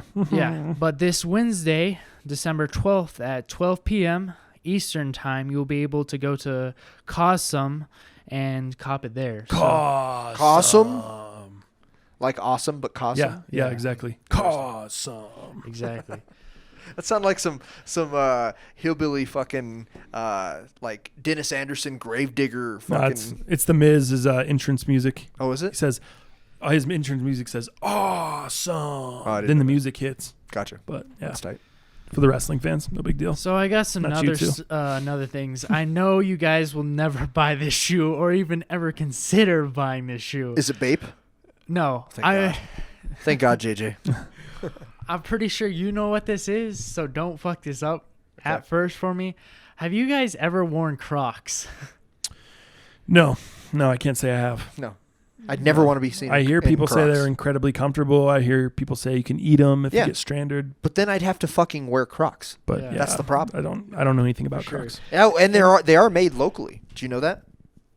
No, I did not. They're made up in there's a Crocs Boulder. there's a Crocs facility up near Boulder Longmont. I knew it. Yeah. I knew Boulder. that, of course. it's Hippie I ass think it's Boulder. actually Schlongmont Oh, is it? is actually where Oh, they're at. interesting. Not quite Nice. Boulder. But go on, JJ. But anyway, we actually talked about. I brought this up like maybe a couple weeks ago. Post Malone is my God. redropping his fucking Crocs. Oh my God. What do you mean redropping? They're like it's. They already dropped one time and yeah. they didn't sell very well? No, they sold out. Oh, fuck. God damn it. What are you guys doing? Look at these things. You people just buy anything Yeah. someone puts their name on. Oh, my goodness. What is that? What are we doing, Dallas? Come on. Not even Dallas. What are you guys doing? Do But better. it's Who's such a buying those? I feel like it's such a Post Malone thing to do is just to drop Crocs, man. Like it seems like it fits him so much. He wore a lot of Crocs. Like I've seen him perform in Crocs. Like he definitely is an advocate for Crocs. But like, Yeah, for sure. fucking Well, it hell. makes sense he would do a collab then if he loves them that much. If he loves them, great. I seen him perform in Love black them. Crocs. But there's no way that those are selling out to people that love Crocs equally as much as he does. No, they're not. They're selling out. They're selling out to people that I know a couple fucking chicks in fucking high school who have like fucking I think 15 pairs of those shits. So they bought the Post Malone ones, or do you I think have they're no going for the idea. Post Malone? Here's my question: is it people that are big time into Crocs? Are they going for the fucking Post Malone collab, Absolutely or is not. it? That's what I think. Absolutely not. Those people actually love Crocs. They don't give a shit. They're No. not going for that. It's people that don't love Crocs and that just think. I don't even know. Want it to have it essentially. They don't want any barbed wire fucking Crocs. Cheap, dude. Oh my god. Well- let me put my name on some shit that's super fucking that you didn't Whack. like before, and now you like it because I put my name on it. Give me a break, guys. Come on. Those Well, Crocs are for the worst. people who do want to cop these, Yeah, give them. get Let them these, know. Tuesday, know. December 11th. So tomorrow at 2 p.m., they'll be selling for $60 on Crocs. Or there's just a couple stores in New York, Florida, and Texas, and California. Okay. JJ, I love your news report here. No shade at all, but Crocs are they're god awful. I know. If listen to me right now. Listen to me very closely. If you are in the store purchasing a pair of those fucking things, you get your receipt, you get your bag. You know what else you got to do? Take that L on the way out. When you walk out of the store, you fucking took the L on the way out of that store. Give me a break, dude. Are you kidding me? Dude, the people that work in those stores gotta be fucking roasting you. The moment you walk out that door, they're roasting the shit out of you. Man. Saying, man, that guy just got. Honestly, that's what I'm saying, and I'm not even hating on the people that love Crocs. If Me you're either. if you're an advocate Croc guy and you love Crocs and you're like pumped for this drop and you're gonna go get cool, do you? But for the people that are just copying these because Post Malone put his name on them, give me a fucking break. Yeah. You guys gotta find some shit that you like. Yeah. Stop being cheap. Yeah. You know what I mean? Go. Yeah, I don't know. It's just bad. It's bad stuff. What else you got, So JJ? I have to get I think you guys have already given me your opinion on this, but just so I know, what's your opinion on the Nike SB Dunk Lows? I don't like them. Really? Yeah, I mean, they're. I didn't like like, the Nicky what would- Diamonds joints. I didn't like the Canaries. Oh, I'm yeah. not the pigeons. I don't like dunk lows. I'm just not a fan. I never skateboarded either, so Yeah. I'm not a fan I of like, low I like dunks. dunks, but the low ones I've never. I just never. Okay, I don't wear so low this may shoes. not be another one for you guys, but it's kind of cool because just Nike's collabing with everyone nowadays. They're but, collabing with the right fucking people is exactly what you should say. No doubt. Because Yeah, they're my fucking bad, doing all my the right bad. things. Yep. Like Adidas that's my is belief. trying to collab with everybody. Adidas is fucking chasing their tail with collabs. Nike, spot on. Right. That's what I think. Yeah. Yeah. So apparently Kyrie Irving got this. shoe Kyrie Irving? Yeah, Kyrie. You can call him Kyvie. Kyrie Irving. I like Kyvie. Yeah, he got him early. Blue Kyvie. But the next Concepts and Nike SB Dunks created the Purple Lobster. Yep. And that will be releasing around December 4th or 14th.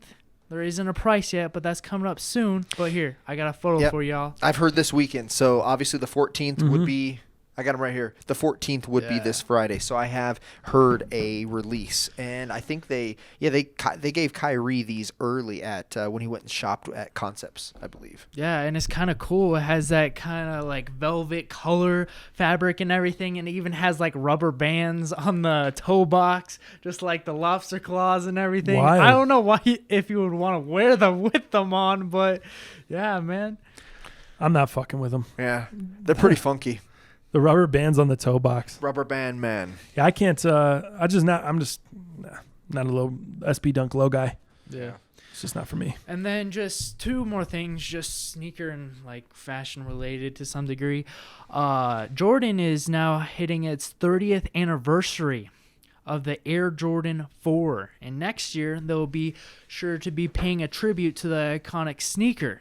Now they're dropping a what's called a black gum that will be laser etched version, and it'll have a sports back upper with a white midsole and a gum colored sole. Let me see these things.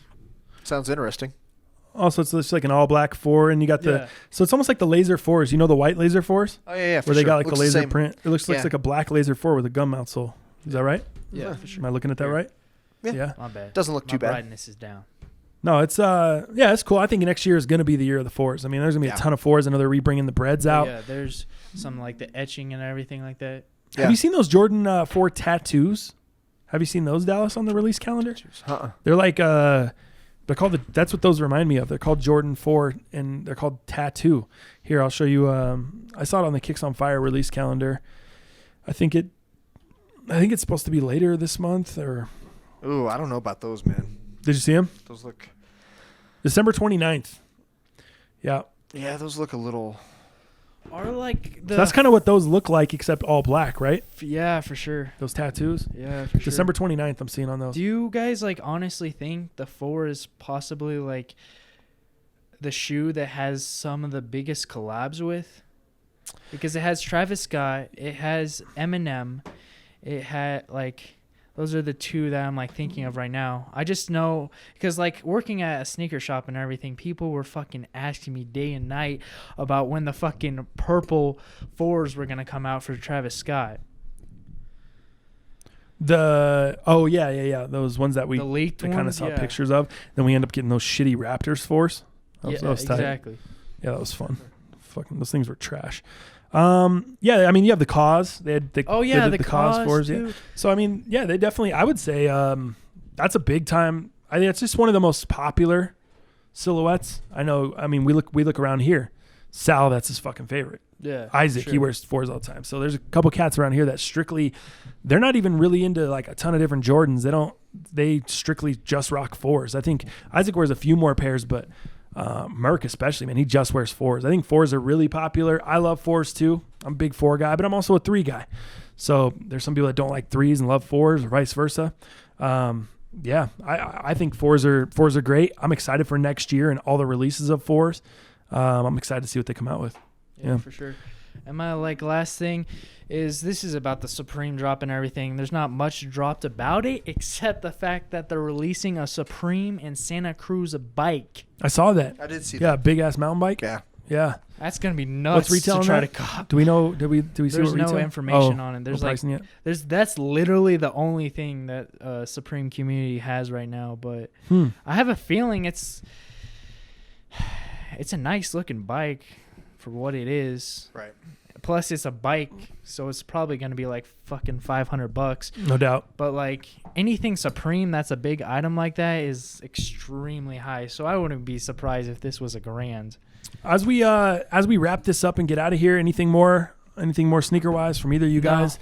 Do you think the Statics are going to drop before the end of the year? I guess we can kind of leave on that. The Yeezy V2, the Statics, they've been rumored. There's been 2 different pairs. There's been a darker colored pair that's only 5,000 pairs. The other pair is said to be more GR. But that's really all the news I've seen. I haven't seen any official release dates and stuff yet. I don't know if that'll pop up after the Frozen Yellows are officially released. What do you guys think? Where do you guys come out on that? I think he will. You think they drop before the end of the year? Maybe. That's the question. If they are, they'll happen very suddenly, and no one will fucking know Just like a about Yeezy it. supply? Exactly. Quick strike joint? What do you think, Dal? Yeah, I mean, I think there's a chance that you might see those by the end of the year. Is there a chance you can get your iPad case fixed? Yeah, no shit, huh? What's going on there? Sorry, man. I'm Jesus. just trying to multitask here. Not good. Yeah, I mean, I think you could probably see them by the end of the year. But You think we are? the 5,000 unit ones and all this different stuff, 3M, not 3M. I don't know, man. That's what kind of makes me feel like we're not going to see them by the end of the year. All the rumors and speculation, it kind of feels like it's still a little ways out. It feels like it's more of a first quarter of next year versus end of this year, especially because they just dropped the Zebras, the Sesames, and the Frozen Yellows within a month of each other, realistically. All the time, though. What do you mean? That's what We go last months year and months was. and months without Yeezys. What are you talking about? They always drop them in the fall, though. It's like, or just I know last year they dropped a bunch in the fall because they dropped the fucking blue tints, they dropped the Yebras, they dropped the Zebras again, all in like the fall area. I don't remember. I don't remember exactly to call you. I'm gonna go back to what I'm saying. There's a couple colorways that I do like still, but I'm over the V2s. Yeah. Plus, You know. That's what you've been he saying, yeah. released a white version of the Wave Runner and now a black version too, and triple black apparently. Yeah, I'm not feeling any. I don't have any of the Wave Runners. I don't anticipate myself getting any. I've seen those mobs under retail multiple times. Don't need them. Just not interested. Cool, man. Anything else for you guys before we get the hell out of here? Nope. Jump into the rest of our day. Dal's got to get to work. JJ was late and shit. Anything more, Dal? I think we're good, man. Now we'll wrap it up on that. And so Thursday will be football heavy, fantasy football heavy. We'll get your stardom sit-ems this week for your fantasy football semifinals, DraftKings tournament, heaters, sneaker news, all the typical stuff coming back to you. So we will see you fools Friday.